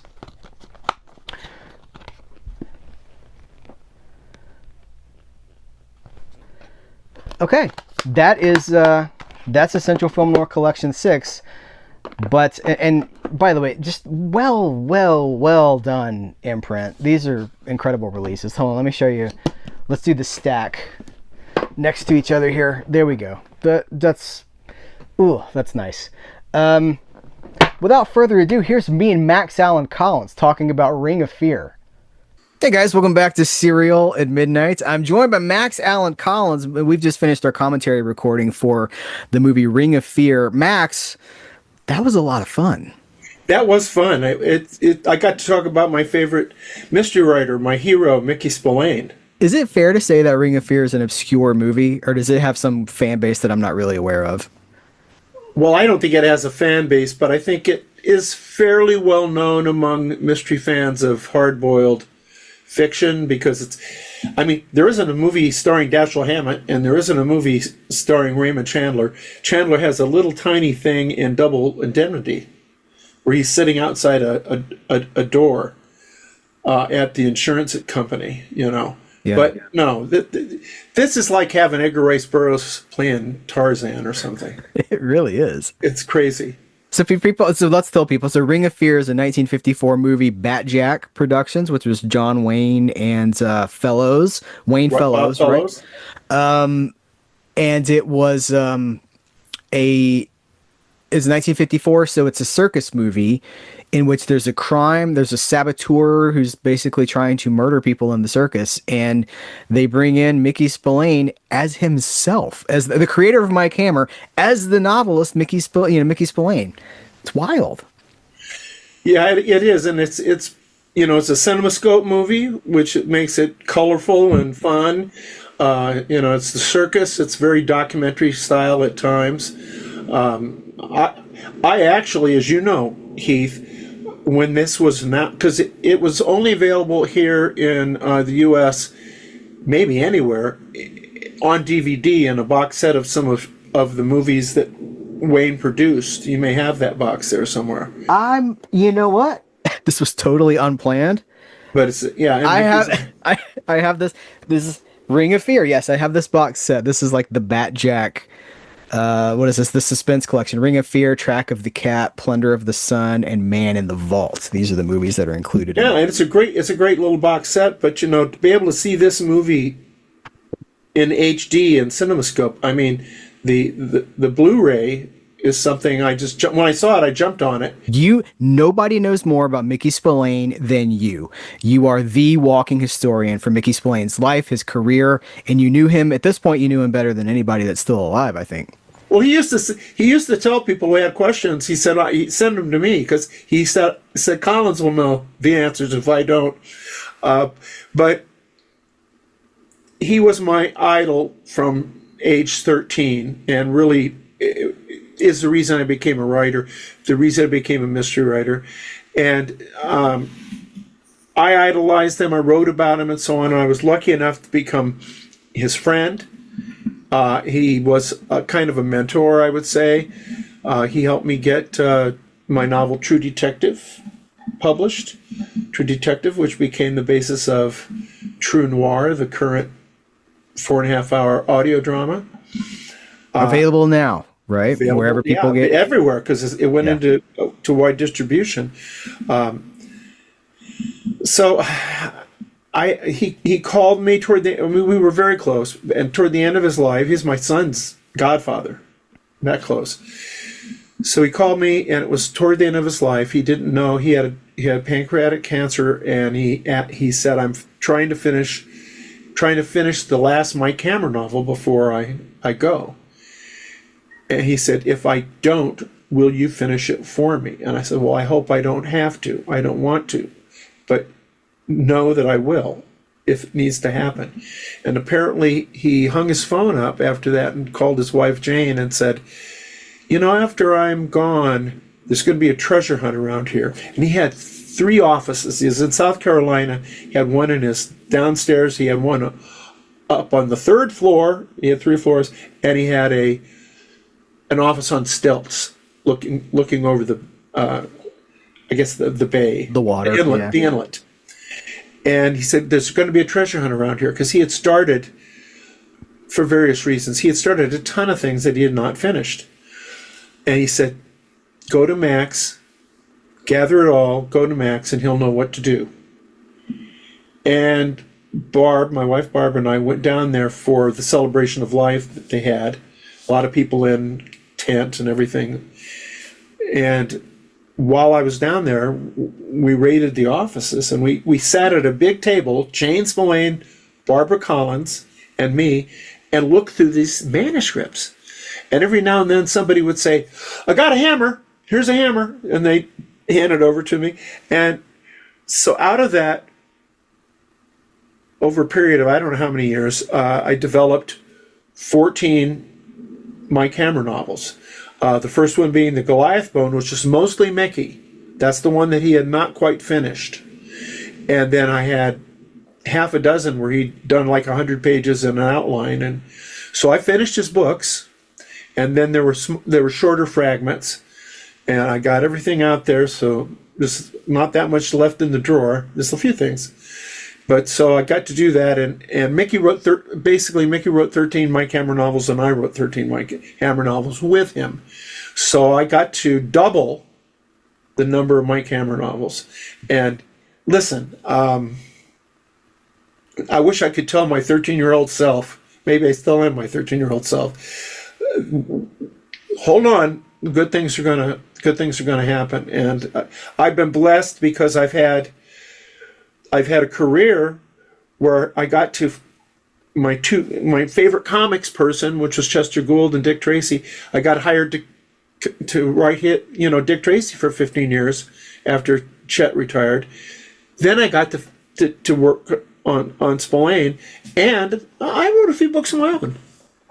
Just a few.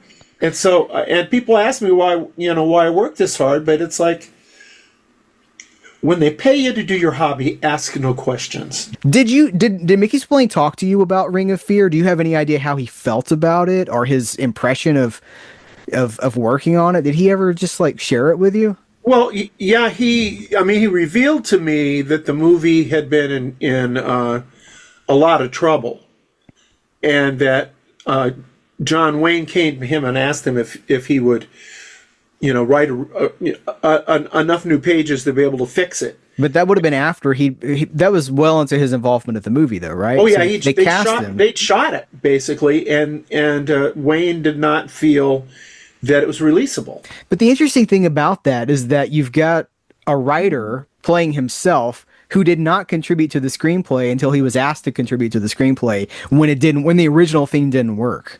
I think the reason for that was, besides Wayne and Mickey being very good friends, I think that they just thought, well, the thing that's not working, the circus stuff was working. I mean, they had the circus footage, which was very documentary kind of footage, and some incredible stuff like with Clyde Beatty and the Lions and everything. If people want to know the connection between Clyde Beatty and your artist on many projects, Terry Beatty, they got to check out the commentary. We don't tell them now. They got to check out the commentary.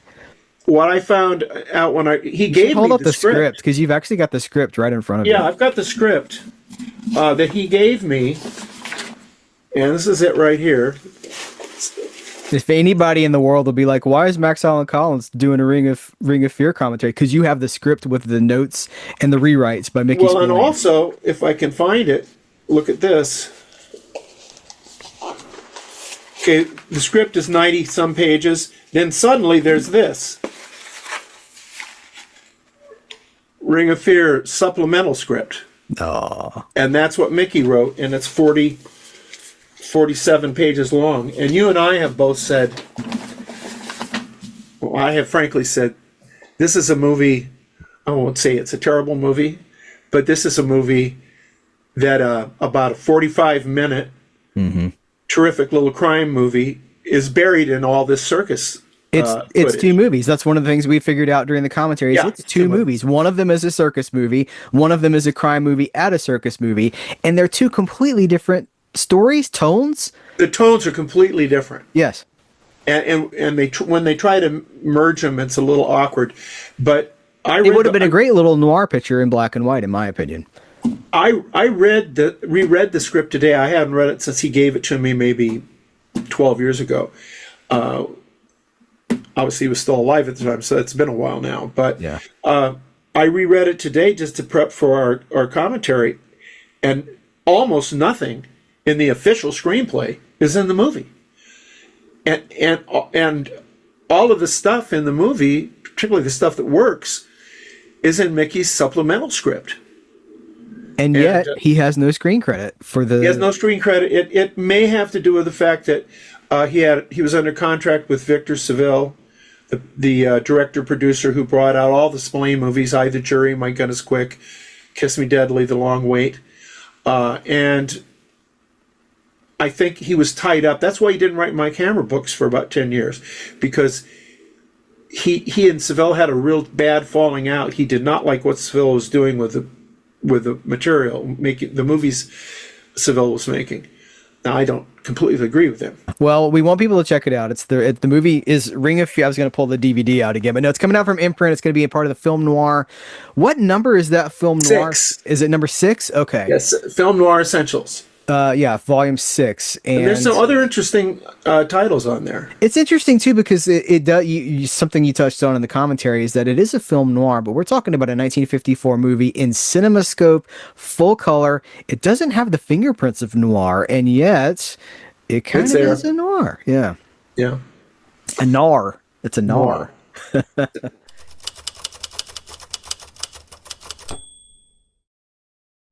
Okay, so this segment is going to be like an Allied Vaughn spotlight. Last month we talked about a bunch of Universal movies. I think it was last month. A bunch of Universal movies that were getting MOD, manufactured on demand releases. They're factory pressed. They're not burned. From Allied Vaughn, which is handling a lot of that smaller scale manufacturing and distribution for a variety of companies. They're the people that make Warner Archives releases. They are also producing, these are basically Sony's version of, not Sony, Universal's version of Warner Archive, but without any features. Like $20, $22 for a Blu-ray. You get the movie on a factory press disc. Usually no special features, but you own the movie, you get to put it on in your collection. These are all new. And there's a few things that kind of tie into this that aren't Universal, or that we'll get there in a second. But I'm just going to go through these. Now, these are all still in the shrink wrap, so I'm not going to do that here on camera. But $1 Million Legs, by the way, they're all Universal, but some of these might come from, like this one, Paramount. Okay, so these, Universal bought a bunch, hundreds of Paramount movies. It was in the 50s. I don't remember the exact year, but the idea was they wanted to buy those for TV distribution. So they picked up these movies from Paramount, and now Universal controls hundreds of Paramount movies. And a lot of them they've become very obscure in the disc age. You might have seen some of these back in the VHS days. You might still see some of them maybe on Turner Classic Movies or something like that. But in the disc era, these have been very obscure. $1 Million Legs, Jack Oakey, W.C. Fields, Ben Turpin, Lyda Roberti, George Barbier, Andy Clyde, and Hank Mann.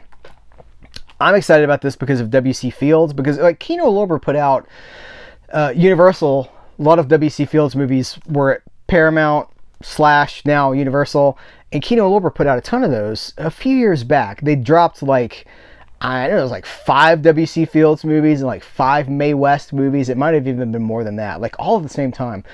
And then it was quiet. And so now another W.C. Fields movie on Blu-ray. W.C. Fields plays the president of Klopstokia, a bankrupt European country that makes a bid for fame and fortune by entering its top athletes in the 1932 Summer Games in Los Angeles. Directed by Edward Klein, the bank dick from 1940, W.C. Fields, and is co-written by Joseph L. Mankiewicz, All About Eve, 1950. This madcap preco comedy is one of W.C. Fields' most anarchic satires and includes scene-stealing performances by comic character actors Jack Oakey, Billy Gilbert, and Hugh Herbert, and Ben Turpin. I got to do a little deep dive on Jack Oakey when I did my commentary for the Texas Rangers with Max Allen Collins a couple of months back. I'm trying to remember if that's come out yet or not, if it's in the in-between phase. No, that's out. Yeah, that one's out. Fred McMurray, 1936 Western, and Jack Oakey is the comic relief, and it's rooted in this whole thing, because what was the year on this? It's 1932, right? It's rooted in that, like, it's a very vaudeville style of comedy, really. Okay, more W.C. Fields. This is Mississippi, Missippi. Bing Crosby, W.C. Fields, Joan Bennett, with Queenie Smith, John Miljan, Gail Patrick, and Fred Kohler. Bing Crosby and W.C. Fields in the Old South, it says. This is another, well, hold on. Yeah, Paramount movie. 2 of the most popular entertainers of the time, Bing Crosby and W.C. Fields, pair up for this musical comedy, Mississippi, set in the Old South. A gentleman, Crosby, loses his honor and the respect of his fiancée after he refuses to engage in a duel. After taking a singing job on a riverboat, he must learn to regain his confidence with the help of a quirky captain, Fields. Also starring Joan Bennett, this classic favorite features unforgettable songs by Bing Crosby, including Soon, Down by the River, and It's Easy to Remember and So Hard to Forget. Romanoff and Juliet. Is this Paramount? It might be. It's Universal. Okay, Universal International release. A wild twist on a classic story. Two-time Academy Award winner Peter Ustinov wrote, directed, and stars in Romanoff and Juliet with the unforgettable Sandra Dee. Bobby Darin fans and Sandra Dee fans take note. Said during the Cold War, this charming comedy based on Shakespeare's classic love story follows a tiny European country's president, Ustinov, who holds the deciding votes in the United Nations debate. Determined to remain neutral, he orchestrates a romance between the American ambassador's daughter, Sandra Dee, and the Russian ambassador's son, John Gavin. If the two opposing world powers can't successfully join forces, there just may be a plague on both of their houses. Anybody else we need to talk about here? No, I don't think so. There's the back of Le Box. International House. This is a looking for who made this. Oh, it's W.C. Fields again. I should have held this back earlier.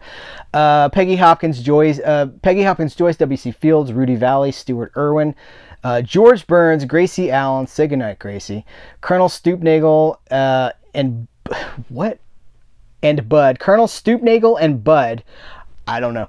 And Cab Calloway. Heidi ho. W.C. Fields, George Burns, and Gracie Allen lead a galaxy of stars in this outrageous comedy, International House.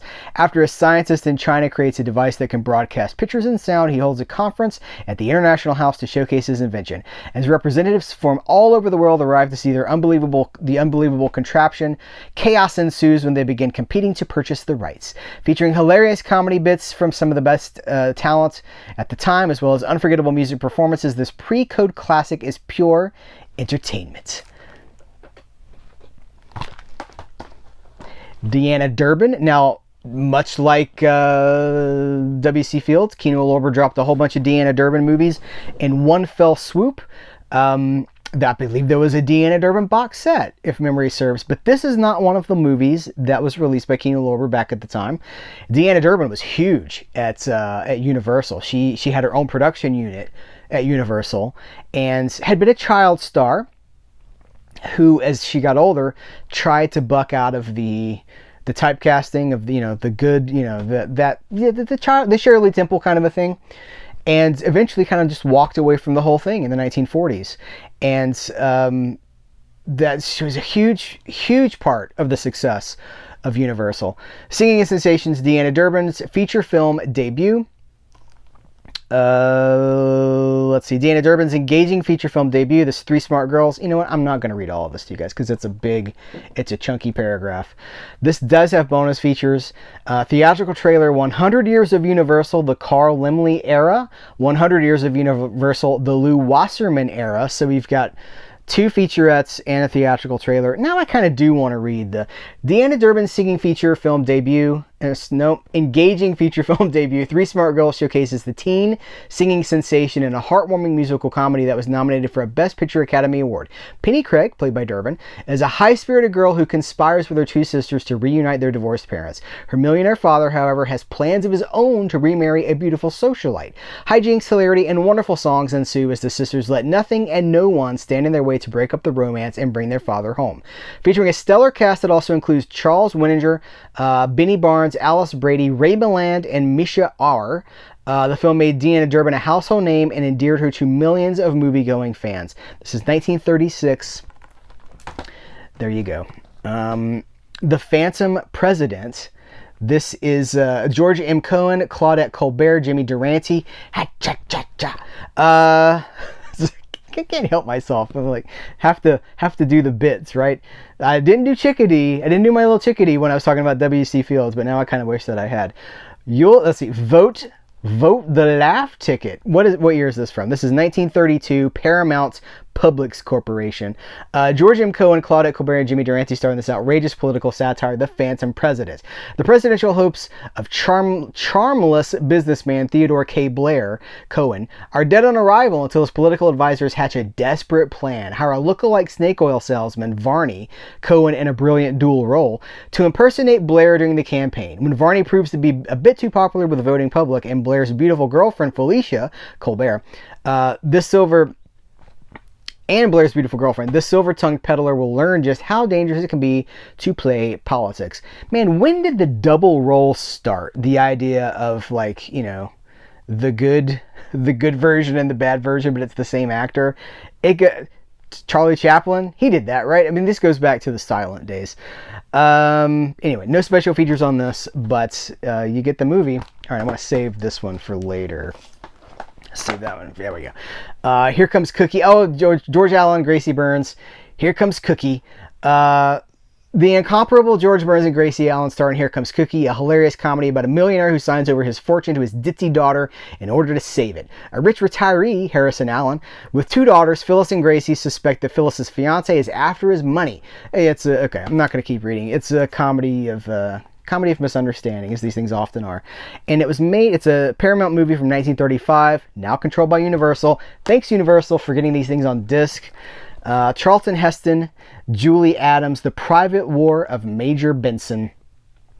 This is later. This is much later. This is 1955. The Private War of Major Benson stars Charlton Heston in a rare comedic role. Don't you think of comedy when you think of Charlton Heston? As a tough army major who discovers his soft spot when he engages in a battle with a group of young boys at a military academy. I'm thinking like Soylent Green. Hilarious. It kind of is. I filmed, if I remember to use this bumper, my Soylent Green bumper that I filmed. I'll have to see if I remember to do that, to use that Soylent Green bumper that I made. Major Benson is a seasoned battle-scarred officer whose inappropriate comments in a magazine article get him transferred to the Sheridan Military Academy. Upon his arrival, he's horrified to learn that the recruits he has been put in charge of are young boys aged 6 to 13. Oh, this comes out of that whole, like, Follow Me Boys with Fred McMurray and that whole mid-50s thing about, the structure for the boys, right? His feelings are reciprocated by the boys, who are not used to having such a demanding and unsympathetic troop leader. Desperately in need of an ally, Benson turns to Kay Lambert, Julie Adams, a beautiful nurse who is adored by the boys. However, even she may not be able to help, especially when the boys sign a petition to replace him. This is telling too much of the plot.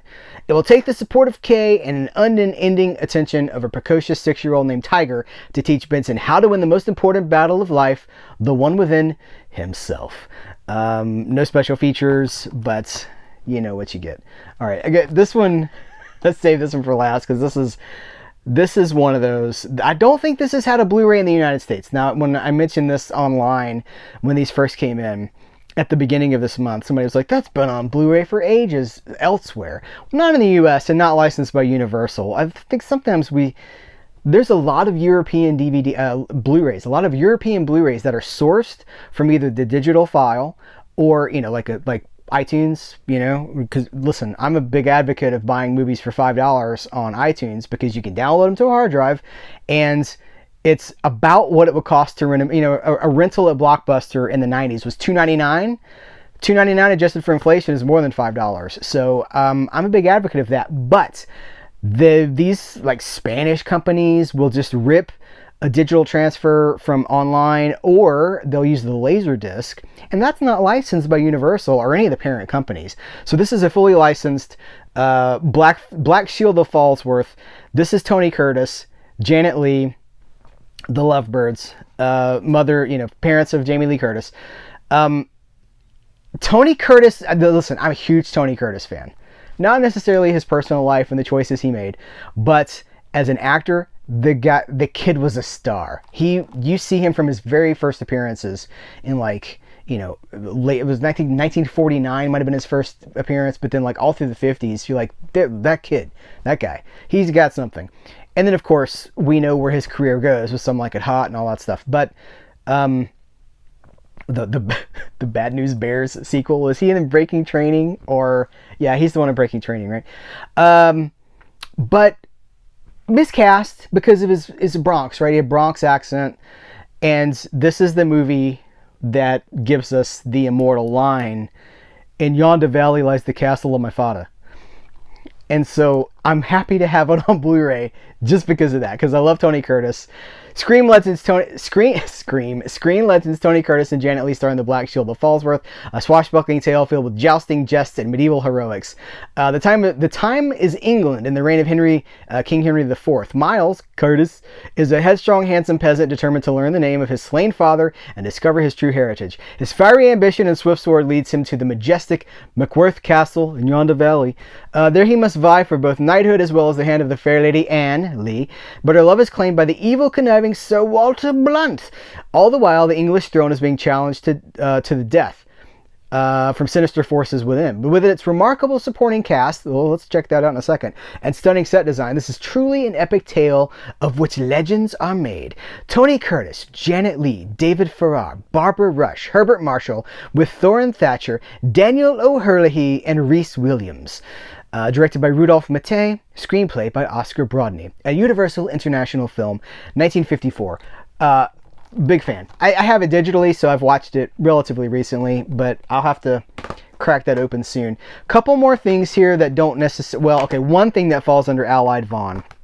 This is not... this is why I said Sony at the beginning of this when I was talking about Universal. Sony has also taken the Allied Von route for this release of Nickelodeon, which is a 1976 movie with Burt Reynolds. It's Peter Bogdanovich, Ryan O'Neal, Burt Reynolds, Tatum O'Neal, Brian Keith. Do we want to connect Tatum O'Neal to my Bad News Bears reference a few minutes ago? We should. Co-starring Stella Stevens, John Ritter, and introducing Jane Hitchcock. Directed by Peter Bogdanovich, produced by Irwin Winkler and Robert Chartoff. This is a movie that's, with many movies at this time, mid-1970s, you're starting to see a lot of nostalgia for the early, I mean, Peter Bogdanovich was always this way. I mean, he wore like the neckerchief when he was too young to really pull it off, I think, but he was always like, you know, looking for that old Hollywood class in the 1970s, 1960s, and the 1970s. This is a movie that is concerned with early motion picture making. And there's two versions of it here. There's the theatrical version of the film, and then the director's cut of the film. And I believe that the director's cut is in black and white. Or vice versa. I haven't watched either one. I've seen this movie, but I haven't popped either of these discs into the player yet. But there's two different versions here. That's very important. And they're each on their own disc, which is... Hold on. Theatrical version in color, director's cut in black and white. I was right. Love, action, comedy, suspense, excitement. Before Rhett kissed Scarlett. Before Laurel met Hardy. Before Butch Cassidy met the Sundance Kid. Before any movie ever made you laugh or cry or fall in love, there was a handful of adventurers who made flickering pictures you could see for a nickel. Burt Reynolds is also in Silent Movie, Mel Brooks' Silent Movie, which I think is also 1976.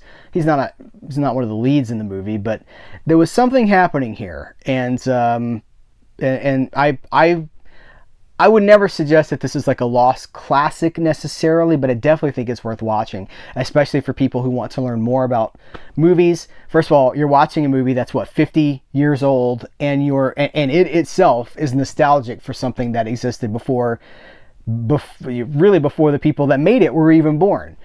We're always hearkening back. It's nostalgia. This is the nostalgia of people in the 1970s, thinking back to, I watch Dick Cavett interviews and Merv Griffin interviews just for fun, just as, my education, I suppose. And even then, they're like, nothing's really been as funny as the Marx Brothers since, there's been nothing new since Laurel and Hardy or the Marx Brothers. It kind of all peaked in 1938 or whatever. Like, that's the mentality.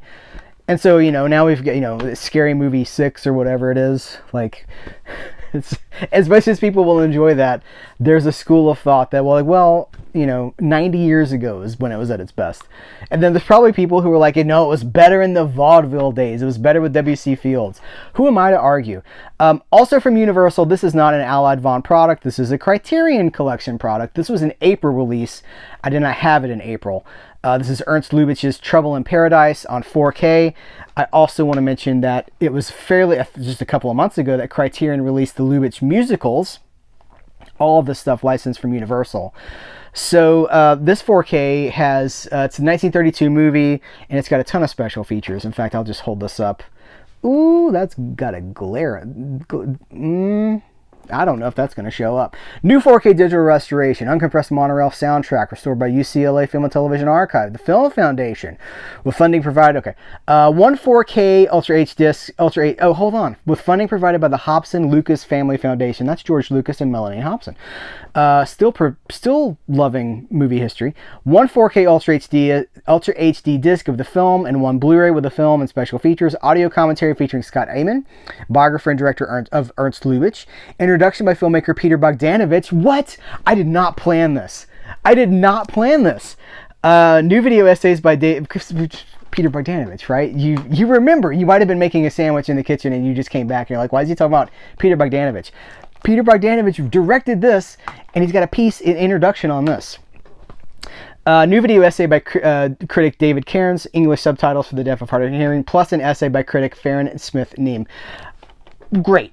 All right. This is, I point these things out, Criterion aside, these are things you're not going to necessarily know about unless you're watching Serial at Midnight, because I don't think a lot of other channels are covering these MOD Universal titles and Sony titles, and certainly not with the fervor and excitement that I do. So I'm glad, I wanted you to know about these. Hey, let's talk about something else. Listen to me, everyone. You've got to tell them. You've got to tell everybody. It's people. Serial at Midnight is people. All right, this is our final segment. Thank you guys so much for spending the time that you have with me. I want to talk about a few more releases, kind of a grab bag section here. We've got 3 new martial arts movies on Blu-ray from 88 Films.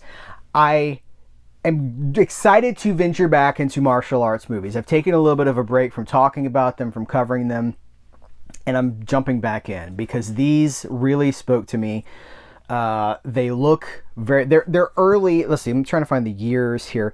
1976, that's not so early. 1971 and 1971, I think. Yeah, so these two are 1971. The Angry River and The Invincible 8. Let's see. One of these, here we go. A milestone in Hong Kong history, film history.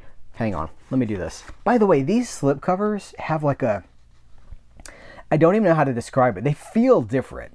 They're not high gloss and they're not matte finish. They've got a different thing going on that it's nice. But I don't know how to describe it. A milestone in Hong Kong film history, the very first film produced by the legendary Golden Harvest Studios. See, that is historic right there.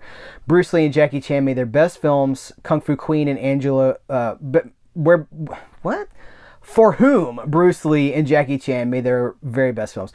Kung Fu Queen Angela Mao, The Invincible 8, which I just showed you, plays a woman searching for a way to cure her injured father. But the people who wounded him are still at large, and she's a target too. Directed with flair by Wang Feng, the Himalayan, with action arranged by young Sammo Hung, who also takes a small role. Will it be a comedy role? Will he be like the Three Stooges? The Angry River shows the studio getting off to a flying start. 88 Films are thrilled to present the seminal classic, finally available on Blu-ray, and looking more impressive than ever. We got a 2K restoration from the original camera negative, original Mandarin mono audio, English dub in mono, audio commentary by Frank Zhang, who does great commentaries, Michael Worth, image gallery, original Mandarin trailer, reversible sleeve featuring Hong Kong artwork, and new arts by Aurelio Lorenzo.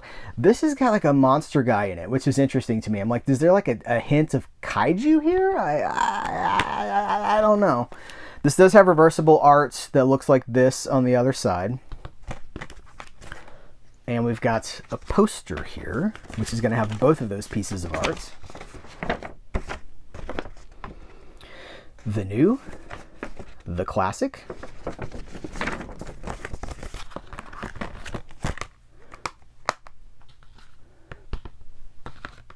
Now let's talk about the Invincible 8. One of these has nudity on it, so I gotta be careful.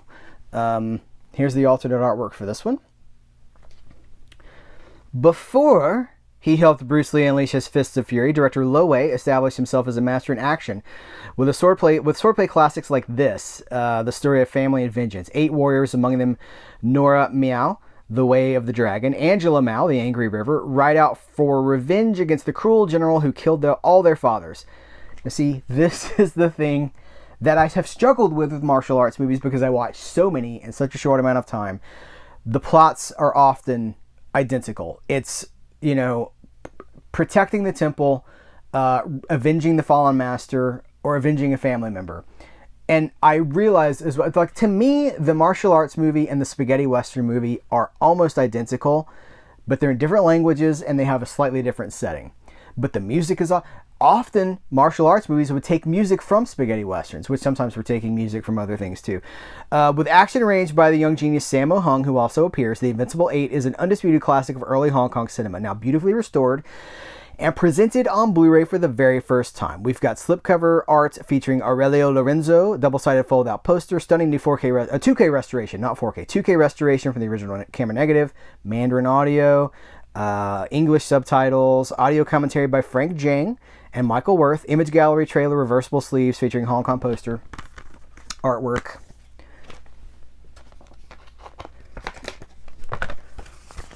So even the write-ups for those were so close, right?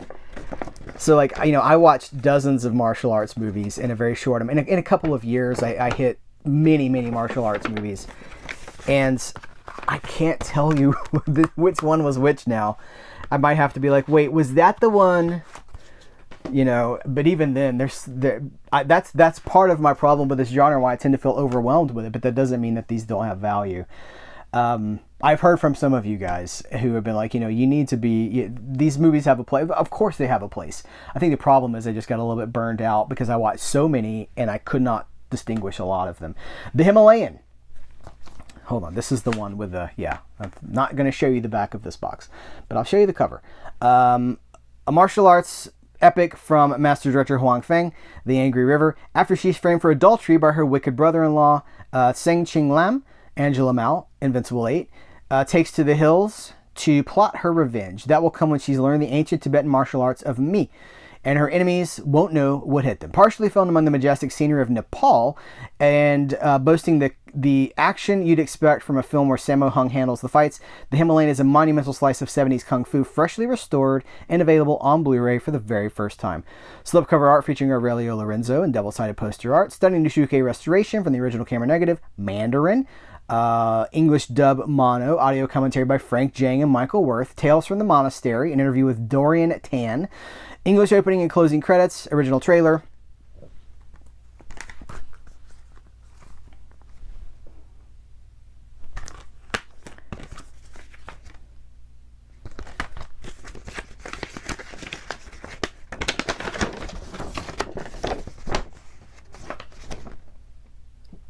This art's great. And there's the classic. So I'm glad that we continue to live in a market that has supported all of these martial arts movies on disc. This is a double feature that comes from MVD and VCI together, and it is a double. It's a film noir classic double feature, DOA and Borderline. Now, DOA, I think both of these movies might be in the public domain, and because of that, usually haven't looked good. So now we've got Blu-rays here. I'm not going to read the whole. The DOA is great. DOA is a classic. It's Edmund O'Brien, Pamela Britton, Beverly Garland, Luther Adler, cinematographer Ernest Laszlo. It's a Who Killed Me film noir. Is what it is. Who Killed Me, which would like Crank with Jason Statham. It's kind of the same thing, without all the manic action. Borderline, Fred McMurray, Claire Trevor, Raymond Burr, Jose Torve, directed by William Sider. By the way, director of DOA is Rudolph Mattei. Cinematographer Lucien Andriot. So what have we got here? We got DOA special features Edmund O'Brien, the man who made every second count, and Rudolph Mattei, the eye behind the shadows. And then Borderline has Fred McMurray from Noir Shadows to Disney Lights, and William A. Sider, Hollywood's Hidden Craftsman. So it's a combo, but the combo is both movies are on the same disc.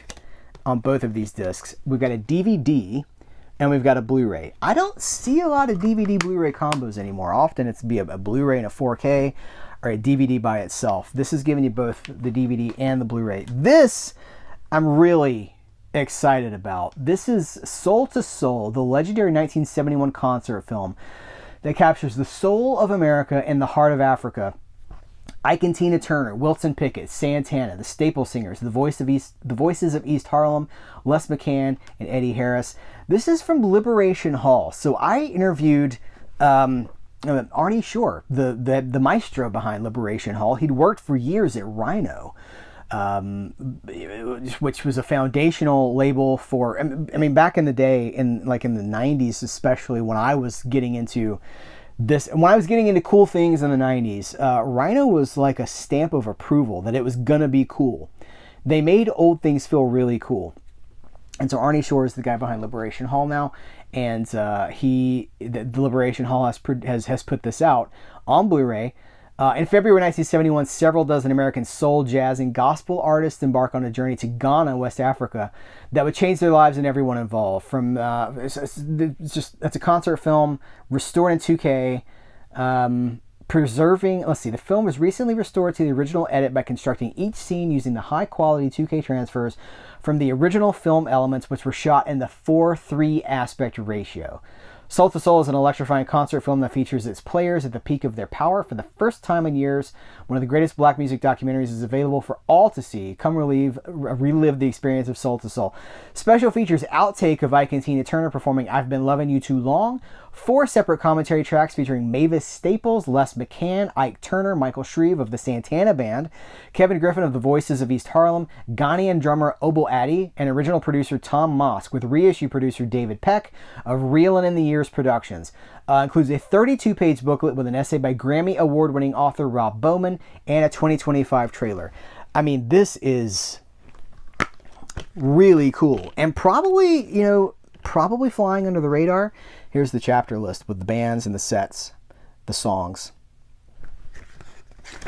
But, I mean, listen to this. Hold on, what does it say? Notes of the Reader. The following essay was written in 2004 by Rob Bowman to accompany the initial release of Soul to Soul on DVD. Since that time, sadly, a number of people that I interviewed and or who performed at the festival, including Les McCann, like Ike Turner, Wilson Pickett, Tom Mosk, and Yvonne and Cleotha Staples have passed away. These notes are dedicated to them. And then this is Serious text, man. It's fantastic. It's like a full book. Okay, so this is great. Haven't had a chance to check it out yet. I fully plan to. A little bit more noir here. This comes from this is from Film Chest Media, who didn't put anything out for a couple of years, and now they're back. This is Dark Film Mysteries 4. Now they sent this over and asked that I would talk about it, and they asked if I wanted to talk about it, and I said, wait a minute, you're telling me? Wait a minute, Doc, I'm doing it again. There's 12 film noir here. It's a 3 DVD collector set. Now that's a lot of movies on each disc, but this is $20 retail. So 12 film noir, $20 retail, and there's some absolute classics on here. The Big Combo, Borderline with Fred McMurray, The Chase, The Second Woman, Too Late for Tears, The Naked Kiss, Please Murder Me, St. Louis Bank Robbery, Dishonored Lady, The Kennel Murder Case, The Man with the Golden Arm, and The Man Who Cheated Himself. 12 noir for $20 is a really good deal. And, if you're on a budget and you want to get into noir, but you're not exactly sure a good place to start, well, you start by just watching film noir. You start by just watching these movies. But it also comes with this, it's not a booklet, it's just it's a pamphlet. It's like a fold out, 1, 2, 3, 4. But it gives you a synopsis of these movies. Look, The Big Combo, directed by Joseph H. Lewis, starring Cornel Wilde, Richard Conte, Gene Wallace. One of the finest noirs that features the use of black and white cinematography, brilliantly creating light and darkness persuasively throughout the film. The Big Combo follows a basic storyline with an outstanding cast that presents us with a police detective, who doggedly pursues a mobster, Mr. Brown, and his henchmen, while being helped by the gangster. It's well written. I don't think AI did this. I don't think AI wrote this. And so, very cool. I'm glad to see Film Chest is back, and I hope that you can follow them on social media if you point your phone at the screen and scan that. Glad to see him back, and I hope that this is a harbinger of more things to come. This is from Wild Eye. This is a film called Lost Emulsion, a film by Glenn Andreev. Saving cinema's lost treasures. Up to 90% of silent films are lost. Why has so much film history vanished? Lost Emulsion is a captivating deep dive into the mysterious world of vanished cinema, those silent era films that once defined the birth of motion pictures and have disappeared into history. Directed by a film teacher, scholar, and producer Glenn Andreev, The Make-Believers, Long Island Joins the Space Race, this thoughtful and meticulously researched documentary explores the cultural and artistic importance of lost films, the reasons behind their disappearance, and the tireless work of archivists and film historians dedicated to rediscovering and preserving what remains. Sounds fantastic. Through illuminating interviews with historians, collectors, and restoration experts, including Krista Lang, Felix Muller, Roy Frumkes, Pat Bishop, and David Del Val, the film examines the fragile nature of film stock, the historical neglect of early films, and the bittersweet triumphs of rediscovery. Offering rare glimpses of surviving fragments and stills, Lost Emulsion becomes not just an educational chronicle, but a poetic meditation on memory, decay, and the impermanence of art. Ooh, well written. Bonus features: director's commentary, bonus interviews, a history of lost horror films. That's going to sell the disc to certain people. Restoring the King of the Congo, and then trailers. What's the running time on this? It's for 2016, 81 minutes long. So I don't know if this just, I don't know if this, what's the 2026. So I guess this is just getting a disc release from Wild Eye. Good. This is the last thing we're going to talk about. Who is this? Sony. Sony sent over a copy of Goat on 4K. I did not see this in theaters. Hey, it's verified hot, says Rotten Tomatoes. This is the team that did, from the artists that made K-Pop Demon Hunters and Spider-Man Across the Spider-Verse, and producer Steph Curry. It's a goat that plays basketball, and it may be really good. I have not seen it, and I don't know when I will see it, honestly, because there's a lot of stuff here to talk about, right? But I wanted you to know that they sent this over. I love the first Spider-Verse movie. Into the Spider-Verse? Across the Spider-Verse. I love the first Spider-Verse movie. The second one, less. And isn't it interesting that they were doing a third one and then they just like scrapped everything and started over? So I don't know when that's going to show up.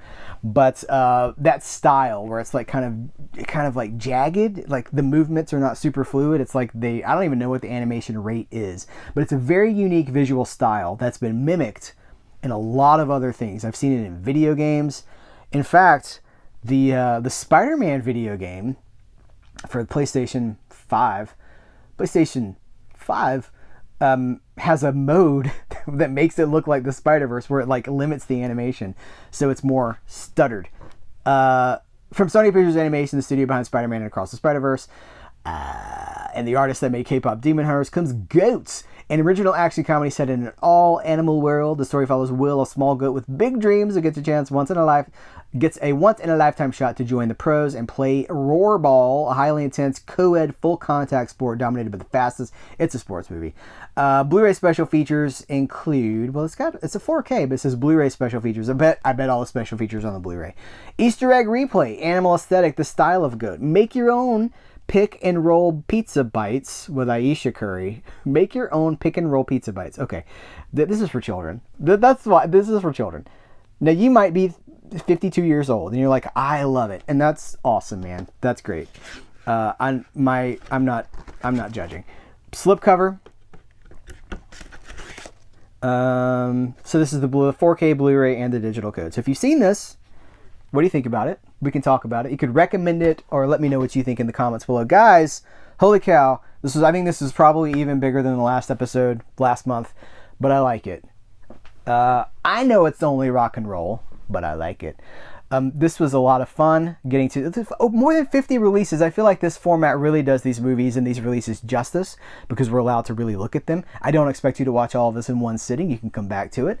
But what a great time for, I think I probably said that I'm going to say this probably in the outro for every video like this from now on, is like, in a time when so few of us are buying and collecting our discs, that's what allows things like this, I guess. This is the enthusiast market, right? This is the equivalent of laser discs circa 1995, when it's really for the weirdos who are like, I want the commentary, like it's for people that are really into it. It's not for a mainstream.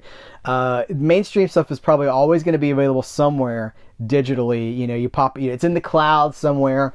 But, you want commentaries, you want featurettes, you want stuff about silent movies. I mean, that's a little harder to find. That's for the weirdos. And I say that with a lot of love because I am a weirdo, as you well know. I want to thank you for the time that you spent with me over the course of this video. This was a big one. I know it was. If you made it this far, rock star. You're an absolute rock star. You're a movie star, because we're talking about movies, not music. But thank you. I do not take the time that we spend together lightly. I know it's a huge commitment. Thank you for the time that you spend with me. Please consider, don't do this all the time. Please consider giving this video a thumbs up. Please subscribe to this channel if you're not subscribed already. It is alarming to me, maybe not alarming, it's surprising to me how many of my viewers are not subscribed to my channel and are relying on YouTube's algorithm to give them my videos, which is why they don't even know most of what I talk about. Did they know I talked to the Fleischer Restoration Animation Team? Animation Restoration Team? I don't know. I don't know that they did. Have they seen my interviews with Ken Johnson and with Transformers producer Don Murphy? I don't know. Please subscribe if you want more things like this, or if you want to support an independent creator who's not shilling for mattresses or stamps or cooking programs and companies that send you ingredients. Consider a channel membership, or become a Patreon supporter. In the new economy, we support the things, the creators, the people that we care about directly. There is no system taking care of people. It's up to us to support the people that you want to support. It's $5 a month. You get multiple exclusive episodes every single month. You become a member of the inner circle, and you get my gratitude. So thank you very much. I appreciate you guys so very much. Take care. Till next time, I will catch you